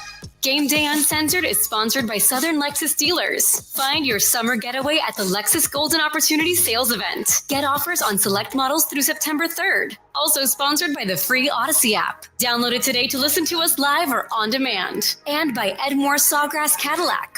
When it comes to returning your lease, Ed Morse has your back. Ed Morse Sawgrass Cadillac is your lease return headquarters. Click edmoresawgrasscadillac.com. Ed Morse is a proud partner of the Miami Dolphins. All right, welcome back, everybody. It is Game Day Uncensored here, 560 WQAM. Been a hectic morning. For week one of the NFL season. Miami Dolphins are getting ready to take on the Jacksonville Jaguars. Favorites at home. 1 o'clock is your kickoff from Hard Rock Stadium. If you guys are just tuning in, we've been covering since it happened the Tyreek Hill arrest outside of the stadium. He was cited for, reckless driving. And pretty wild morning to say he is going to play. His agent, Drew Rosenhaus, not happy about it. In fact, we have Drew. This was him a little bit earlier this hour, Solana, on ESPN with Jeff Darlington. And this is Drew's reaction to the incident of his client, Tyreek Hill. It's a heartbreaking situation. Obviously, I love Tyreek. I hated to see him in the situation he was in with the police. He is going to play today. Number one, he's okay. Number two, he's going to play. Number three, apparently he got a ticket for moving violation entering the stadium. How things escalated into the situation that they were in handcuffs and being held on the ground with police is mind-boggling to me. I'm deeply concerned by that, very troubled. We will be looking into it. We will be investigating this. We will look out for Tyreek, but I'm not going to make any allegations at this time. The most important thing is Tyreek is okay. Physically, mentally, he was very distraught about what happened. Tyreek has told me over and over he's a big supporter of police. He was telling the police there, I want to be a police officer in the future, but this is crazy. I've never seen anything like this. That's a good line. It's a good line, but it does seem. I want to do what you do. What are you doing? Yeah. But first, I gotta put up this 200. Jeez. All right. Well, it does. Yeah. This is very unfortunate. I mean, look, I'm telling you, man. For Tyreek Hill to be put on the pavement like that, in handcuffs before a game, and cooler heads not prevailing. He would have had to do something really, really bad. That, in my opinion, but. We do know that these things cops can get, and look, I'm a supporter of the cops. I get you guys. But for this to be outside the stadium, hours before he's supposed to go to work, he better have been doing Tokyo Drift out there if it was that kind of need to put him on the pavement for that. So yeah. I'm with you, Tobin. Again, I understand, man. Those guys have a job to do the same way we have a job to do, and everybody. I like to look at people, and I try to give them the benefit of the doubt. But man, I mean, you're looking at a situation where unless he was doing Tokyo Drift out there and he was, Tyrese in Too Fast, Too Furious, I don't see a situation where the star player of this organization could have said anything right that would have led to him being face down on the pavement, handcuffed, detained, and then there is some video where it looked like he was back up on his feet and then thrown to the ground again, which is also concerning to me. It's a bizarre and a really unfortunate scene before the first game of the season, man. I get it. Tyreek Hill's been in, we know the Marina incident, was not a great look where, looked like he was, looks like, Tyreek Hill can have a temper on certain things, but also, we also can know that there are things where cops also have very bad tempers and don't exactly react to things in an appropriate way. For sure. And here's what I would say. If he really did do anything wrong, then do you think he's back in the stadium right now? So my thought of it is look, whatever you want to say about the Scotty Scheffler, like Scotty Scheffler was sent to jail. Like they followed through on that one. This one, they kind of realized, and he's now back in the stadium going to play. So my best reaction, my best guess is, they probably went a little too strong there, putting him in handcuffs. Just saying. Yeah. Just to what? Teach him a lesson? Over a traffic citation. Like, that's the unfortunate part. I mean, okay, you cited, you're citing him for a traffic citation. And Tobin, again, like, I wasn't there, and I hate to just assume things because, we don't have the full context. And I think the full context is important, but I'm telling you, just based off driving to that stadium at around these times for every single home game for the past 5 years up until last year, there's no chance you could be doing 150 miles per hour, which is what would be reckless driving. Like, he probably just tried to get around traffic and went through cones or went through an area where he probably technically shouldn't be going through because it's either coned off or it's sectioned off, or a cop told him, you go this way, and he's like, nah, I'm going this way. That's probably what it was, like some sort of small infraction. And whatever happened after that led to him face down on the pavement. Let's just get to our actives, inactives here from your Miami Dolphins, and the actives and active brought to you by JM Lexus. In South Florida, when you think football, you think Miami Dolphins and Miami Hurricanes. But when you think Lexus, think JM Lexus. Well, right now, they've got it all for fall. All right, so here is your inactives. This is put out by the team. These are the players not going today. No Jalen Wright. No Jalen Wright today. The rookie running back is inactive today. So if you had him as a sleeper in fantasy, you might want to go switch that out. Ethan Bonner, he is inactive today. A little bit of a surprise there, Solana. A little bit of a surprise because there was a lot of talk about if Jalen Ramsey is on a snap count today and on a pitch count, that Bonner was going to get a big, a big responsibility there. Yeah, he'd have a role today, right? Yeah, so he's on the outskis, and I'd imagine that means Storm Duck is going to be active for today's game. Channing Tindall, 3rd round pick linebacker, he's inactive. Not a great sign for his 3rd season with the team, and still inactive on game days. You expect a 3rd round pick by now. What is this, year 4, Tobin? Right? I think Channing year 3. Tindall? I think year 3. Yeah, you would. He had a good preseason. He had a good preseason. I mean, like, there was there was a lot of positive talk around him, but not today. He's not out there. Mohamed Kamara, he is inactive, so we will not see one of the rookie pass rushers today. He is inactive for not today. Not surprising, by the way. Not surprising. You've got Ogba. JP's going to play. Quentin Bell, Chop Robinson. Right. Yeah, I don't think that's it's not too surprising. He had some moments in the preseason, but kind of a quiet camp. But he is inactive. Bit of a rookie filled inactives list here. Andrew Meyer, the backup center, undrafted center out of UTEP.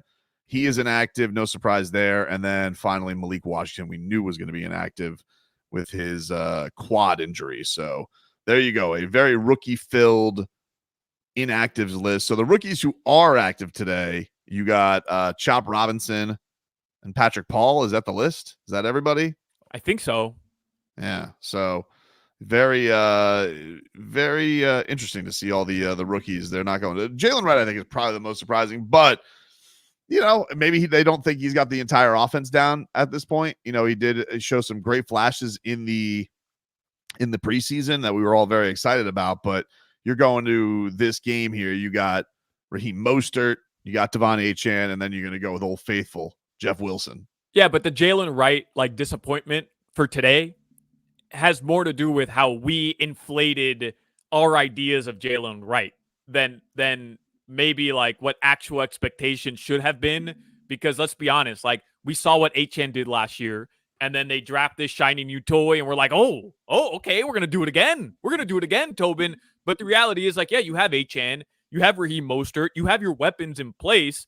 Jalen Wright is almost like a bonus at some point, especially if one of those guys goes down. But in the grand scheme of things, had we been rational about our expectations, this shouldn't be too surprising that he's not going to get any playing time today. Diesel says, Tobin happy? No Heikenberg today. Yeah, he's not hiking. That does make me happy. I hope that he has a good performance at right guard, and that I'm hoping like Heikenberg can get it going, people. Okay.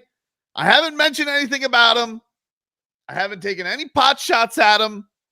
Did I take a pot shot at him? I don't remember. We only talked about the line like a couple times here. I haven't done anything that has been egregious in Liam Eichenberg slander to start today's show or in the midst of today's show.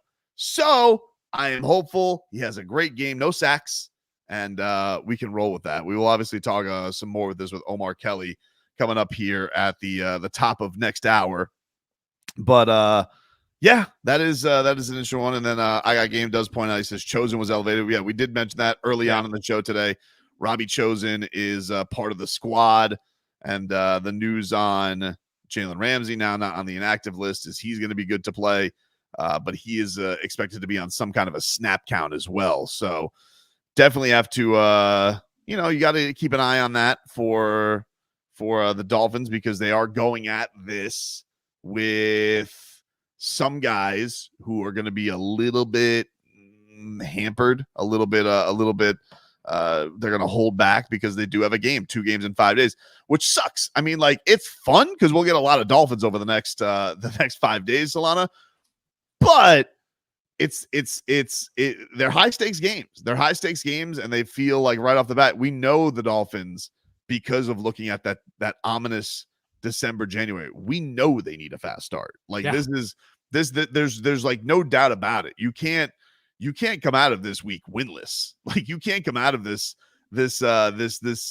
stretch here and be in a position where you're then going to have to wait until going on the road in Seattle to go get your first win. So very, very critical games, but it is understandable that they have to be smart with guys. And I think especially with Jalen Phillips, right? Like, his return has been incredible. It has been awesome to see how he's attacked this and how much he's put into his rehab, and just a really great guy to root for. So for him to come all the way back and now be on the active roster and being able to make an impact right away is really cool. Yeah. So Tobin, I think, when you're thinking about if the Dolphins were to lose a game like this, the frustrating part is not that they lost. The frustrating part is that they're talented enough that they should be able to win. And if they didn't, it seems more like they would just be shooting themselves in the foot, right? Like, they would be losing the game themselves. The Jaguars wouldn't be winning the game. And unfortunately for the Dolphins, as you mentioned, that December and January, the final 6 games of the season, where you're at Green Bay versus the Jets, at Houston versus the Niners, and then you close out the season at Cleveland and at the Jets, you can't afford to drop the ball against teams like this at home early on in the season, when you have everything in favor for you in terms of where you're playing, the time of the game, and the weather. It's supposed to be a nice 94 degrees, very hot out there today. I know it's Jacksonville, but you still take advantage of that if you're Miami. You can't afford any losses like that this season. You can't afford a Tennessee this season. You just can't, because of how tough that schedule is in late November, December, and January. Yeah, and look, if you think the Dolphins are legit contenders, I'm not here to burst your bubble. Like, I think they can be too, but they're also teams that I would be lying to you if I told you, yeah, but I want the Dolphins to set themselves up to have better climates and domes in the postseason. Like, that's just the facts. Like, we can sit here, we could think, all right, they're going to have to prove themselves in cold weather. Most likely, if you look later on in the season at Cleveland and Green Bay and New York, there's going to be some tests. That's not an easy end of the schedule. Yeah. But also, like, if they can, even if you win one of those, like, I'd like the Dolphins to set themselves up to have the road go through here. That's what you want. And they're going to have to probably level up their game against, certain playoff teams. And then, yeah, they can't afford any slip ups. So today is a game they're favored. It's a game I think that they're rightfully favored. I think the game's maybe closer than some think. I wouldn't completely sleep on the Jags, but I definitely think the Dolphins should win today. I definitely think this game is right in their hands to get off to a great start. The reality is, though, like, no matter what we think of the Jacksonville Jaguars, because I had this conversation with Hawk and Crowder for weeks where they're saying, no, the Dolphins are closer to the Chiefs than they are to the Jaguars. And I'm saying, fellas, I hate to break it to you, but until the Dolphins prove that they can beat those teams which they haven't, this is who they are. So they're favorites today, but everybody outside of Miami feels like these two teams are on the same level. And if you want to start distancing yourself from these mediocre to above mediocre teams like Jacksonville, you've got to win today. And you can't squeak it out, right? Like, you have to go prove a point. And I think that's what the Dolphins need to do. If they are the team that we all believe they can be, you win this game today. All right, we will take a break here on Game Day Uncensored. Final hour pregame coverage coming on up. Omar Kelly, Miami Dolphins, Miami Herald columnist. He joins us next. This hurricane season, keep it on AM 560.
99.9 HD2 and always live on the free Odyssey app.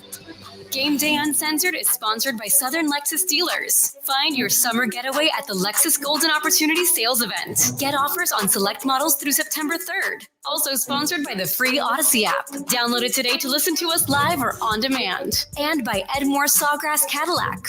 When it comes to returning your lease, Edmore's has your back. Edmore Sawgrass Cadillac is your lease return headquarters. Click EdmoreSawgrassCadillac.com. Edmore's is a proud partner of the Miami Dolphins. All right, Game Day Uncensored continues here. 560 WQM, Tobin and Solana here with you. And Game Day Uncensored is presented by your South Florida Lexus dealers. Let's go out to the guest line. We will talk to the great Omar Kelly, Miami Dolphins columnist at the Miami Herald. You guys can go follow him at Omar Kelly and check out all his fantastic work. What a crazy-ass morning this has been, Omar. What the hell's going on over there with Tyreek Hill? First, I want to say I miss you guys. Miss you too, buddy. Miss you. All right, trader. I'm sorry, I wanted health care. 401k. My bad. Fair. Enjoy those benefits, Omar. Yeah. This has been one. I don't know if I've had a crazier morning to a Dolphins game, and I've been doing this for 16 years. You would think Tyreek Hill would know how to drive himself from the team hotel to the stadium that he drives to every single day for practice, because he's literally on the same street where his practice facility is, without getting arrested. But that just. He didn't get arrested. He got cited, even though he was handcuffed. But you know how traumatic it is for for any man to be handcuffed on a given day. Like, we're just supposed to move on with our life like normal, right? This is crazy, Omar. We saw these videos coming out, and we felt bad because Bees was on with us as this happened. We're like half paying attention to what he's saying because we're seeing are these real? Like we were watching, I'm looking at literally the Twitter account being sad Jags fan 69. I'm like, I gotta see more. But you see him. He's put face down on the pavement. It looks like that one video a cop kicks him. I don't know what the hell could have happened. It's so traumatic, and I'm watching it, and I'm going to be honest with you, because we all know that Tyreek Hill is an infamous troller. We all know that he just finds, sick, twisted humor or jokes funny, and I'm thinking this has to be some bad Tyreek joke. This truly has to be some bad Tyreek joke, and then I'm realizing, no, this is real. This is literally happening. As we're watching it on Twitter, it was insane. And to think, I don't know what happened. And I've always been an advocate. My former ex-wife was a police officer. I know the journey and the struggle that they have. However, I will tell you without a doubt, unequivocally, a police report is not the gospel. It's not the holy gospel. It's not the word from God. It's one man or one person's opinion and with an agenda telling you what happened. Now, of course, Tyreek is going to have an agenda. I need to know what the hell happened. What was said? Why was Tyreek Hill taken out of a vehicle on the way to his place of employment? I have to know.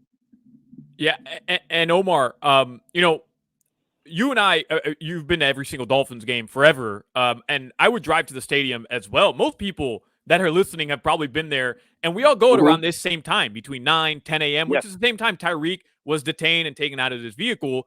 And I know the reports that we're getting were reckless driving, correct? He was pulled over for reckless driving. But when I think of reckless driving, I think of, somebody going 100 miles per hour over the speed limit, swerving in and out of lanes. There's no way between 8:30 a.m. and kickoff there's any space there for somebody, even if they're in a Lamborghini like Tyreek was, to be going 180 miles per hour swerving in and out of lane. So I'm assuming, and again, I understand we don't have the full context here, so this is tough to navigate through, but I'm assuming he just did what Scotty Scheffler did, which is he didn't want to wait in traffic anymore. He tried to go around some traffic, maybe try to go through a coned off area. He gets pulled over because of that. So this is more of a traffic infraction, something that would have just been a minor citation rather than real reckless driving where he put people's lives in danger. And because of that, Omar, I can't envision a scenario where the face of this organization, maybe the face of Miami sports on the first game of the season, is face down on the pavement in 95-degree weather before the game outside the stadium. Can you imagine if it was D Wade or Dan Marino or, what the hell? Like, you're being paid. And I'm not saying that I don't know what happened. And I hope there's video camera evidence. Reckless driving to them could mean you brushed next to me. Remember the Scotty Scheffler video where it was like, oh, he dragged and tore the car, tore the clothing. His clothing was ripped. Then you got to see the video and you're like, this is nothing. This is a police officer who is having a bad day because he's getting rained on and needs to feel empowered. And I truly hope it wasn't anything like this. I really hope that this was some miscommunication. I'm glad Drew got there and Tyreek wasn't literally locked up. And you notice Calais Campbell's was in handcuffs as well. So everybody who came to defend or try to diffuse the situation, because they're big black men, they get put in handcuffs. Like, what the hell is going on? Because you and I know Calais Campbell.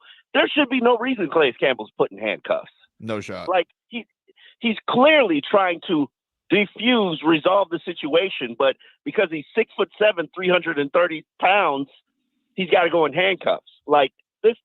I pray they're wearing body cameras. I pray they're wearing body cameras, as every single officer needs to wear body cameras whenever they're involved with a civilian. That being said, Omar, I guess we'll turn to the game a little bit. Everybody's reaction to this is take the way over on Tyreek Hill. Like, do you feel like this affects him at all? Like, knowing him and how he ticks, do you feel like he handles this okay and can still perform to the best of his abilities today? You ever been in handcuffs? I can't say that I have, buddy. Man, it'll mess up your day. And I don't care how much anger, because this is not Tyreek's first incident. I'm sure it's bringing back old traumas. Like, I don't know what I would take, but I would not. He might come out. He's an elite athlete, so he might want to take his vengeance out on the Jaguars. But my brain would be in a complete fog for maybe a week. And as far as he is face down on the ground in handcuffs, in a wife beater and some jeans, outside of his Lamborghini. The world is seeing this. It's crazy. You don't think that's going to have some sort of like traumatic effect on him?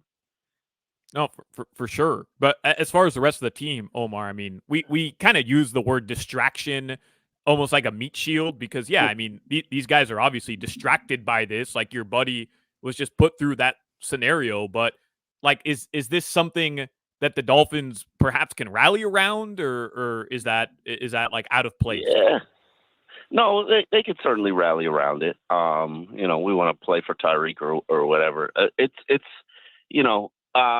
Tyreek might come out like a beast. Mike McDaniel might call 5 straight plays. I mean, we already know the offense is going to revolve around Tyreek, so it's But would I be certain that I wouldn't see a ball drop? No, I probably wouldn't be certain. He is. Let's just hope that it's not just a Tyreek show, because they've got so many other weapons. It's a great game for the Jonnu Smith package. It's going to be showcased. This is, Jalen Waddle did not have the type of season he wanted to have last year. Yeah, he became the first offensive receiver in franchise history to put together 3 straight 1,000-yard seasons. But we know that there's more there. There's more meat on the bone. And then it's Tua. This is Tua's chance for Trevor Lawrence showcase, and it's not a national championship, but he's got to redeem himself from that Jacksonville Jaguars game where Jaguars stole it in London for Trevor Lawrence's first win against Urban Meyer, which makes it all the worst. Tua had the lead. That was a special teams defensive collapse. Yep.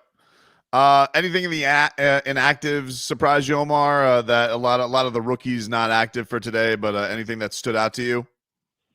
Yeah, Storm Duck over Ethan Bonner, and that is clearly a practice performance situation, unless it's an injury situation.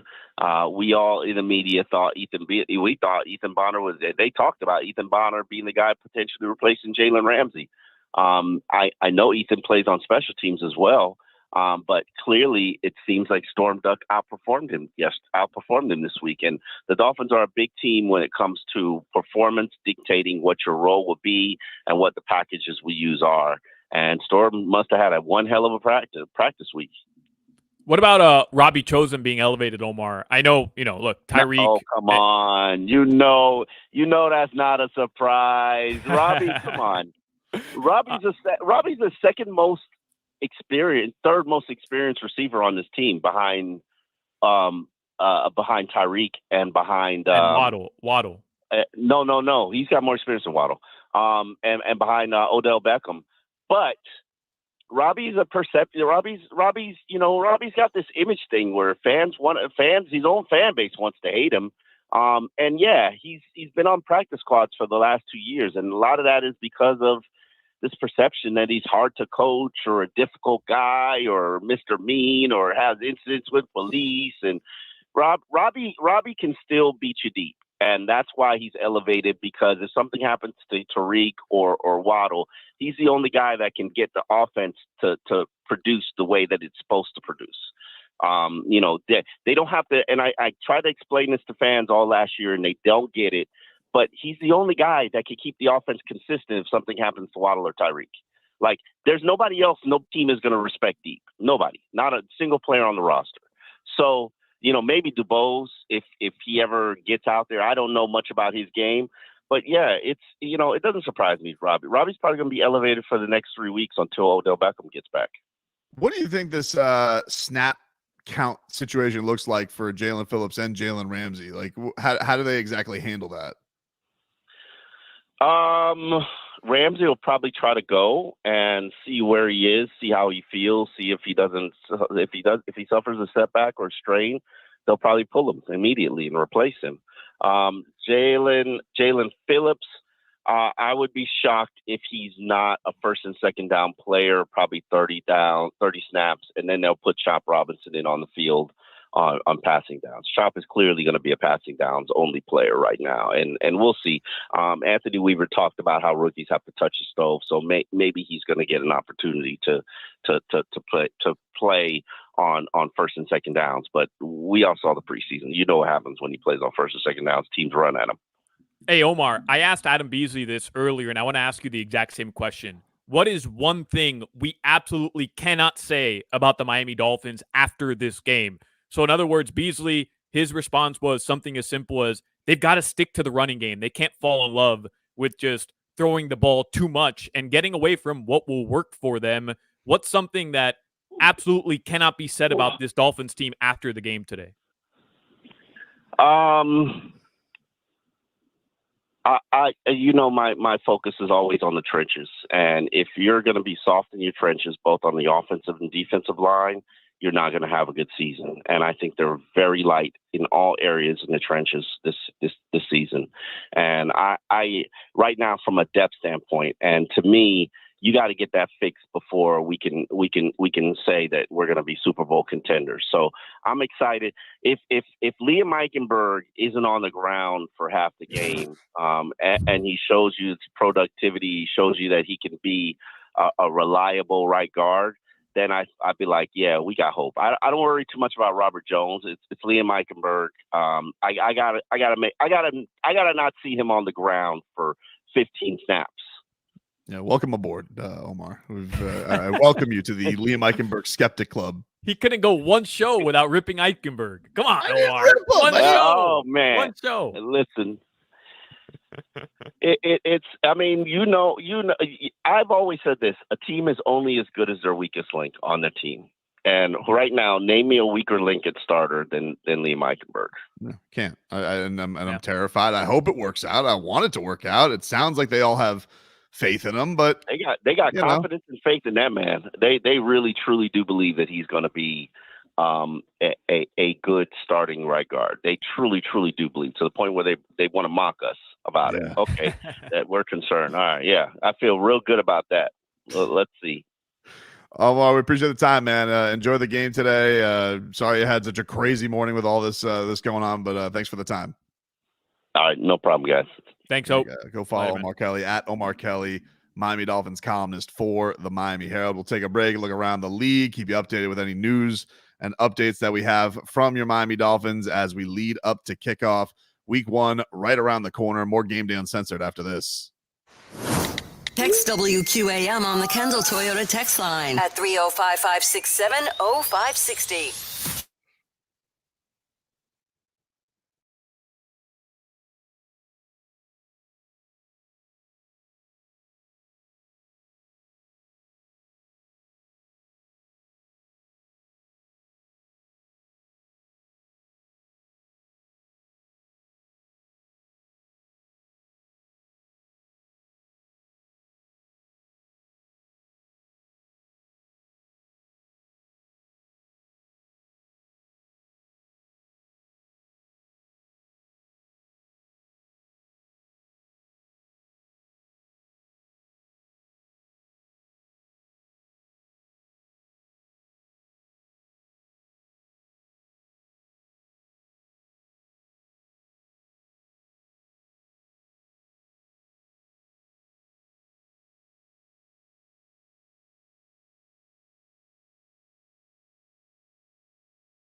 favorite station.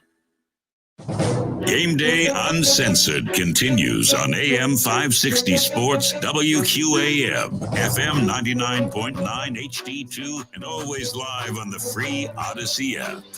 Game Day Uncensored is sponsored by Southern Lexus Dealers. Find your summer getaway at the Lexus Golden Opportunity Sales Event. Get offers on select models through September 3rd. Also sponsored by the free Odyssey app. Download it today to listen to us live or on demand. And by Edmore Sawgrass Cadillac.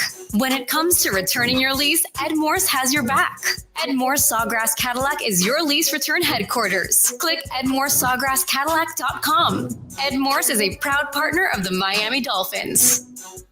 Welcome back, everybody, to Game Day Uncensored here on 560 WQAM. Tobin here with you alongside Solana. Dan Day producing for us here today. Thanks to Omar Kelly for stopping by. Thank you to Adam Beasley for stopping by. And appreciate you guys stopping by here on the program. We stream it live 4 hours before every game day and get you ready. So we'll be right back at this on Thursday for you guys at around, what do we got? 3:30, something, 4:15, right? 4:15, I think is the start. Yeah, I think so. Yeah. 4:15 for Thursday. We'll probably just do 4. We'll start at 4. All right, if you ask me nicely. No, okay. I mean, you can start at 4:15 if you want. I'll be on at 4, Tobin. A couple things just to update you guys. Obviously, our story of the day. We thought we were going to do a lot of Dolphins, expectations and all that type of stuff. Tyreek Hill has obviously, kind of swallowed the coverage here early on. He was put in handcuffs by police. A traffic incident outside the stadium. And, face down the pavement, teammates go to his rescue, teammates put in handcuffs. Looked at 1.1 video, looks like Tyreek Hill was hit by one of the officers. He was out. He is in full uniform, Solana. He is dapping up his teammates and getting ready to go, but he did apparently skip the early warm-up session, according to Jeff Darlington, that he normally participate in. And Drew Rosenhaus has said, mentally, he's very, very upset. And, I think we all just go to the place where we think Cheetah is going to go out there and give you this crazy performance, but you don't really know. I don't think you really know to say what his mindset is, what it takes to get him in that mindset to be the Cheetah, to be the guy who can go perform. We can get to all the incident stuff and who's right, who's wrong, all that stuff. We don't really have all the details now. Everybody's kind of, trying to protect their side. And we'll see what ends up being the truth and what ends up being the facts of all this, because we don't really know right now. But just as far as performance-wise today, that's the real wild card here. I think I ultimately go with Cheetah's going to be awesome because when he's healthy, the Cheetah's always awesome. But, could this affect him at all? I mean, I think that you gotta have some level of thought that this might affect him in a bad way. Yeah, I mean, it's easy to say, right? Hey, you put on that helmet, you lace up your shoes, you put on your pads, and you block out all the noise, and you go perform. It's easy to say that, though, Tobin. But, kind of I think Omar Kelly's big point there was you get handcuffed, you're detained, you're put on the ground, you're dragged out of your car. And then, I mean, you mentioned it. We saw the video where he's face down on the pavement, and then he's standing, and then he's kind of shoved back down to the ground again. I mean, that is a traumatizing experience. So it's easy to just say, hey, you block that out, you go perform at the highest level. As good of an athlete, as unbelievable of an athlete as Tyreek Hill is, you did just go through a very traumatizing experience. So hopefully for a football game, he will be ready to go, but it's totally understandable if we don't get, the Cheetah that we're used to. I think it's fair to say that. All right, let's take a look around the NFL real quick. Some big news also happening nationally today.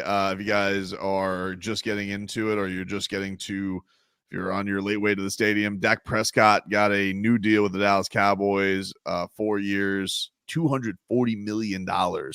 Dak Prescott signs with the Cowboys. Justin Fields is going to start today for the Pittsburgh Steelers. Russell Wilson been dealing with a tight calf, so the new era is upon us already in Pittsburgh. I guess it would have been a new era either way, but it looks like the young era is going to be the way that the Pittsburgh Steelers are going to start off their season, and they are taking on the Atlanta Falcons today.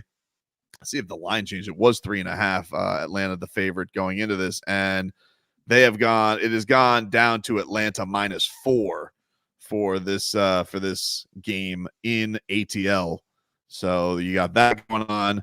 The other piece of news, T. Higgins is missing the game today for the Bengals. They're taking on the Patriots. Jamar Chase is active after all his contract standoff.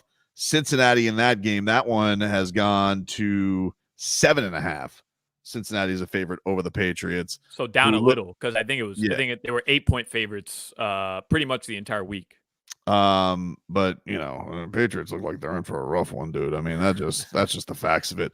We'll all have our eyes on those bastards in Buffalo because they will be here on Thursday. They also have a game today in their building. They are taking on the Arizona Cardinals, and they are 6.5-point favorites. Going to be interesting, Solana, because Buffalo lost a lot of pieces on defense, one of them being Jordan Poyer, who's now down here. Their starting center from last year, Mitch Morse, is playing for the Jacksonville Jaguars. But this Bills team, if you're ever going to do it, if you're the Dolphins, you're ever going to get over this hump, which is why I know I've been made fun of relentlessly by Leroy. That is why week 2 is a statement game for me. I will continue this theme for us all week next week, no matter what happens today. That Thursday is a statement game, but I am curious to see what the Bills look like. Sans, Stephon Diggs, Gabe Davis, rookie receivers, run game. Like, what are they going to look like? And then, of course, on the other side of it, you have the Cardinals with, Kyler Murray and their new star-studded receiver and Marvin Harrison Jr. Hey, if you're going to talk about the Dolphins and kind of, the new look defense that we're hoping will be able to overcome injury today, and then, you talk about the offensive side of the ball where you're missing an Odell Beckham Jr., you're missing a River Craycraft. I mean, there's been some turnover on the defensive side, but also some key pieces. I shouldn't say key, but some important pieces missing on the offensive side of the ball. Hey, keep that same energy for the Buffalo Bills, right? Because how are they going to look? Everybody is just assuming Josh Allen will carry the load. He'll be able to figure it out. He's even a favorite in some sports books to win the MVP this season. I'd like to see it. I want to see how they look week 1 with so many guys that were such important parts to their team last year no longer there. What are they going to look like? We really don't know. Titans at Bears, that's coming up later on. Of course, the Caleb Williams show that is debuting over there. A lot of new pieces on that Titans defense, including the L'Jarius Sneed, who, of course, jammed Tyreek Hill to hell in that playoff game. So that is what else we got for the 1 o'clock slate. Texans at Colts, big AFC South matchup at 1 o'clock there. And then the 2 stinkers in the early slate are Panthers, Saints, and Vikings, Giants, which thankfully we have a Dolphins game at 1 o'clock, because if they gave me a damn Giants Vikings game, which I know South Florida loves to do, the TV networks love throwing the Giants on in front of our face. Yeah. Thankfully, we don't have to deal with that. So that is your early slate there, ladies and gentlemen, in the NFL. When we come back, we'll give our final thoughts. We'll predict the game ball. I will give you some prop bets that I like for today, just for funsies, if you guys are looking for a little extra action, and give some final things to look for in this Dolphins-Jaguars matchup. Week 1 coming up at 1 o'clock from Hard Rock Stadium. Back with more Game Day Uncensored after this. Football coverage on 560 WQAM is presented by T-Mobile. Switch to T-Mobile and you can get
Our shows live or on demand. Plus, there's the cool rewind feature where you can listen to any part of any show you might have missed anytime. Get it now and make WQAM your favorite station.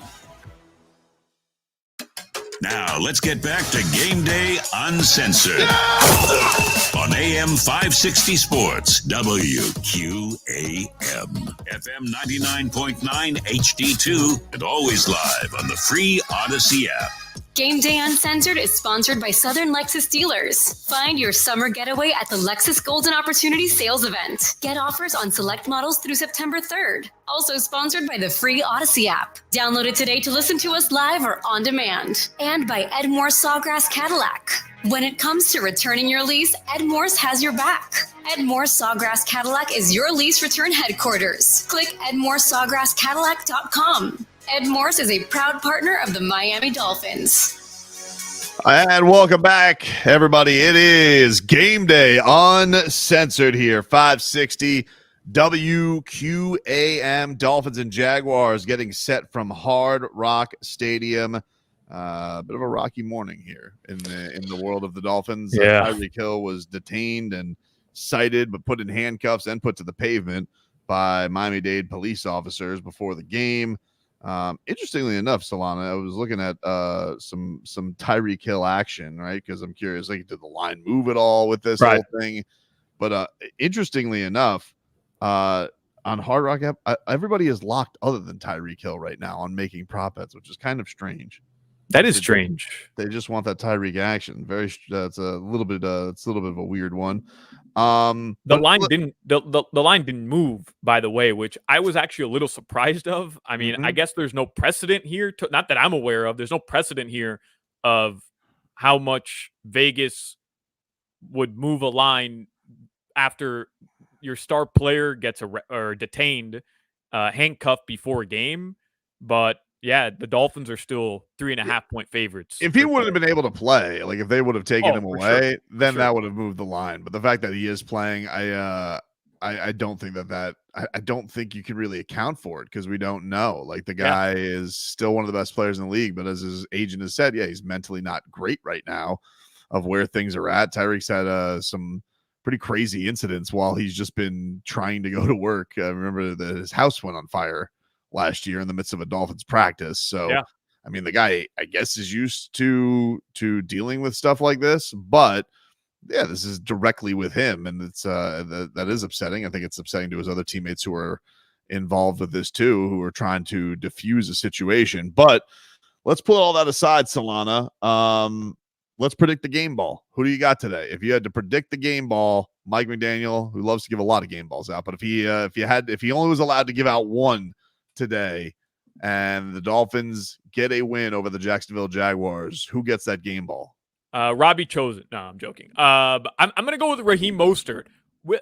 Here's my thing with Raheem this year. We're all so excited about Devon Achane, Tyreek, and Waddle. Obviously, Tua gets the big contract.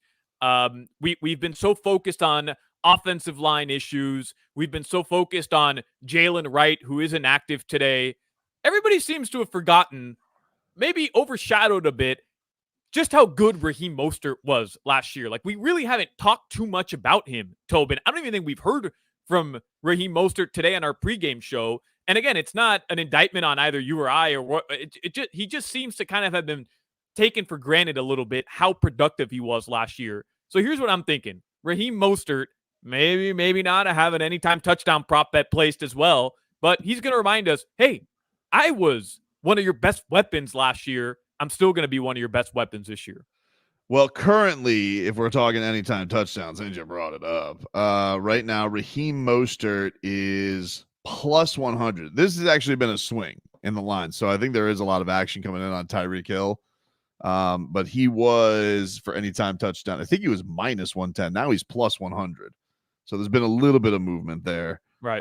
For anytime touchdown and in the odds making. But I disagree with you. I honestly think that if you were to tell me like who's been the most slept on this summer, I feel like Achane's been the most slept on this summer. I feel like, I don't feel like there's been much buzz about him. I feel like everybody has talked, like Raheem Mostert is one of the voices of the team. Like, yes, we did not play him today because, obviously the Tyreek Hill kind of threw all of our sound out of the window. But no, I think Raheem Mostert is coming for this year for what probably the first the maybe last or second to last year that he is the Dolphins feature back, but Devon Achane, dude, every time this guy touched the ball last year, it was electric. And I am, they're talking about more of him at receiver, the kind of wrinkles, the ultimate wild card that's in this. We've talked a lot of Jonnu Smith and what he's going to bring to the table. So I'm going to predict that I'm going to Achane because I feel like he's gotten way less buzz than Raheem Mostert, just because he never speaks, it feels like, and he's just out here to go get 8 yards per touch. Like that's what Devon Achane does. I feel like maybe it's from the fantasy perspective. I know you don't play fantasy football, but like the way that Devon Achane has been hyped. I mean, everybody talks about, oh, make sure to draft this guy as a sleeper. It was Devon Achane. Achane was going on average like 3 to 4 rounds before Raheem Mostert, despite Mostert being the featured back in Miami. And also, I was a bit bothered by the fact that Mostert wasn't named a team captain. I know the team votes on it, but listen, man, like you just said, he's one of the voices of the team. He was your most productive, consistent offensive player last year outside of Tyreek Hill, who's the most consistent offensive player in the NFL. Like, I don't know. I just feel like people, and maybe this team has taken Mostert for granted just a little bit based on how excellent he was last season. It set a team record last season for touchdowns in a season. No, I get it. Like, listen, in his numbers, I think he was like plus, I want to say it was like 26-1 to lead the league in rushing touchdowns again. And, I think he's definitely capable of doing that. The guy was great at getting into the end zone, but I think he's also looked upon as like kind of old faithful. Like, it is one of those things when you have a 32-year-old running back, people are wondering like, all right, how it does feel, whether it's right or wrong, like it's all on borrowed time. And so you're just kind of wondering, but I see no reason why it's going to end yet. I mean, I don't think we've taken any look, but Achane just kind of feels like the future, does he not? Yeah, like he feels like he's going to be the guy who is going to be the face of this offense once the careers are over of Devon Achane and Tyreek Hill. I'm sorry, of Raheem Mostert and Tyreek Hill. Yeah, I think that Devon is looked upon as going to be that guy. But right now, him and Mostert are currently even on the Hard Rock app for anytime touchdown. Waddle's plus 130. Berrios is plus 475. Durham Smythe is plus 650. Jeff Wilson plus 900. Alec Ingold plus 1,000. And then Julian Hill all the way down to plus 1,100. Wow, you sucker should have got it at plus 1,750. That's my prop for the day. Yeah, because they come out 2 tight end package, Tyreek one side, Waddle on the other, Mostert or Achane in the backfield, and everybody's focused on Jonnu Smith running a little hitch in the back of the end zone. They've got to have guys on Tyreek and Waddle. Guess who's going to be wide open, a little curl route, Tobin, back of the end zone. I like it. It's Hill. It is interesting, too. We talk about guys who are disrespected and guys who aren't captains this year. Javon Holland, also not a captain again this year. Did not get his contract. Do you feel like there's any, like, if you're him and you look around, you're like, man, everybody got the bag but me. I'm in the last year of my deal. It's not even like these guys had contracts. I'm at the end of my contract. Do you feel like he's the next Christian Wilkins? Like the Dolphins are kind of doing this swan song with Javon Holland, or do you feel like they need to see more because he was banged up last year? Because everybody really speaks of his talents, his versatility, how smart he is as a player, but and he's handled all of this contract stuff with great grace. He has not made a stink about it at all. Like, do you feel like this could be one of those things where he has a ball out monster year and then he's hitting the market, or do you feel like this could be something that weighs on him? Yeah, I don't think it's going to weigh on him. I think Javon is like level-headed enough to where he understands what's at stake for him, and it's literally like setting up his family for the next generation. So Tobin, I think, if I'm Javon Holland, I'm looking around, I'm seeing everybody get paid. I'm seeing the Dolphins and my general manager say that they don't want to comment on the situation. I'm thinking, Javon is going to end up elsewhere. We'll have to see. Who knows, right? But I don't think it's a lack of production from the Dolphins standpoint. I think they're looking at it saying, yeah, we're just not going to be able to afford him because he's going to get the bag. Last year, when he was playing before his knee injuries, he was literally a top 3 rated safety in the NFL. Like, period. Like and that's been the case for 2 years now. He's shown that he can also play with different schemes and different personnel and different defensive coordinators. So it's going to be an interesting thing to monitor for sure. But Javon wants that bag, bro. Period. End of story. That's why it's kind of like one of those things where I'm looking forward to seeing if maybe he comes out here and, you know, I don't know, like just makes a statement like off the bat, because we're going into this year and yeah, it's a huge year for him. And we really don't know what the future holds for Javon Holland, but everybody does speak of his talents. Like he is one of the best safeties in the league. That may just be one of the things where organizationally they just don't value the position like it probably should be valued. I don't know, but they very clearly are on the boundaries when it comes to this stuff, because they paid Jalen Ramsey to make him the highest paid corner for what I don't really understand why. It was good for him. I'm happy for Jalen Ramsey, but I don't really understand that. That was kind of a strange one, but we also know Mike McDaniel loves Jalen Ramsey. Like, he's got a very strong relationship, has since last year. And it does kind of feel like, all right, who are the McDaniel guys? Tua, Tyreek, Jalen Waddle, Jalen Ramsey. And that's gonna leave somebody on the outs. And let's not forget, I mean, Jalen Phillips is also somebody that is going to have to be paid. Mm-hmm. How's Bradley Chubb going to look coming back from an ACL? How's JP going to look coming back from that torn Achilles? There's going to be a need to pay a lot more guys on the defense aside from just Javon Holland as well. And look, this team, they love their superstars. They love Tyreek. They love Tua. They love Jalen Ramsey. Javon Holland, I mean, he's one of my favorite Dolphins players on this team.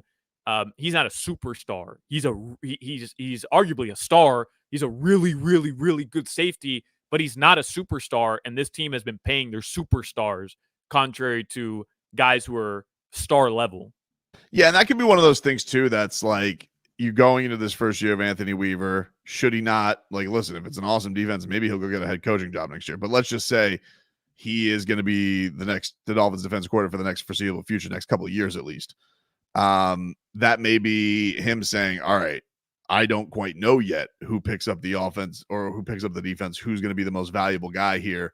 And so maybe that's what plays into it. But either way, we'll definitely be monitoring that going into this game. Solana, hopefully reacting to a big Dolphins win coming up tomorrow on WQAM. And of course, we got a Thursday night football game for you. We'll be there for your pregame coverage at 4 p.m. to get you ready for Thursday night football against the Bills. Tune in later on today. 4 p.m. is when Dan Day gets going with Gameday Uncensored post game. And we'll see if there's any fallout from this Tyreek Hill situation, how he performs. But you have made it, ladies and gentlemen. Congratulations, Dolphins. You made it. We're less than 10 minutes away from the damn season getting underway. Dolphins, Jaguars, Solana. I can't wait, baby. It's Gooses galore. Everybody, thank you for tuning in. We appreciate you guys streaming live with us here on WQAM's YouTube and Twitch page and on the Odyssey app.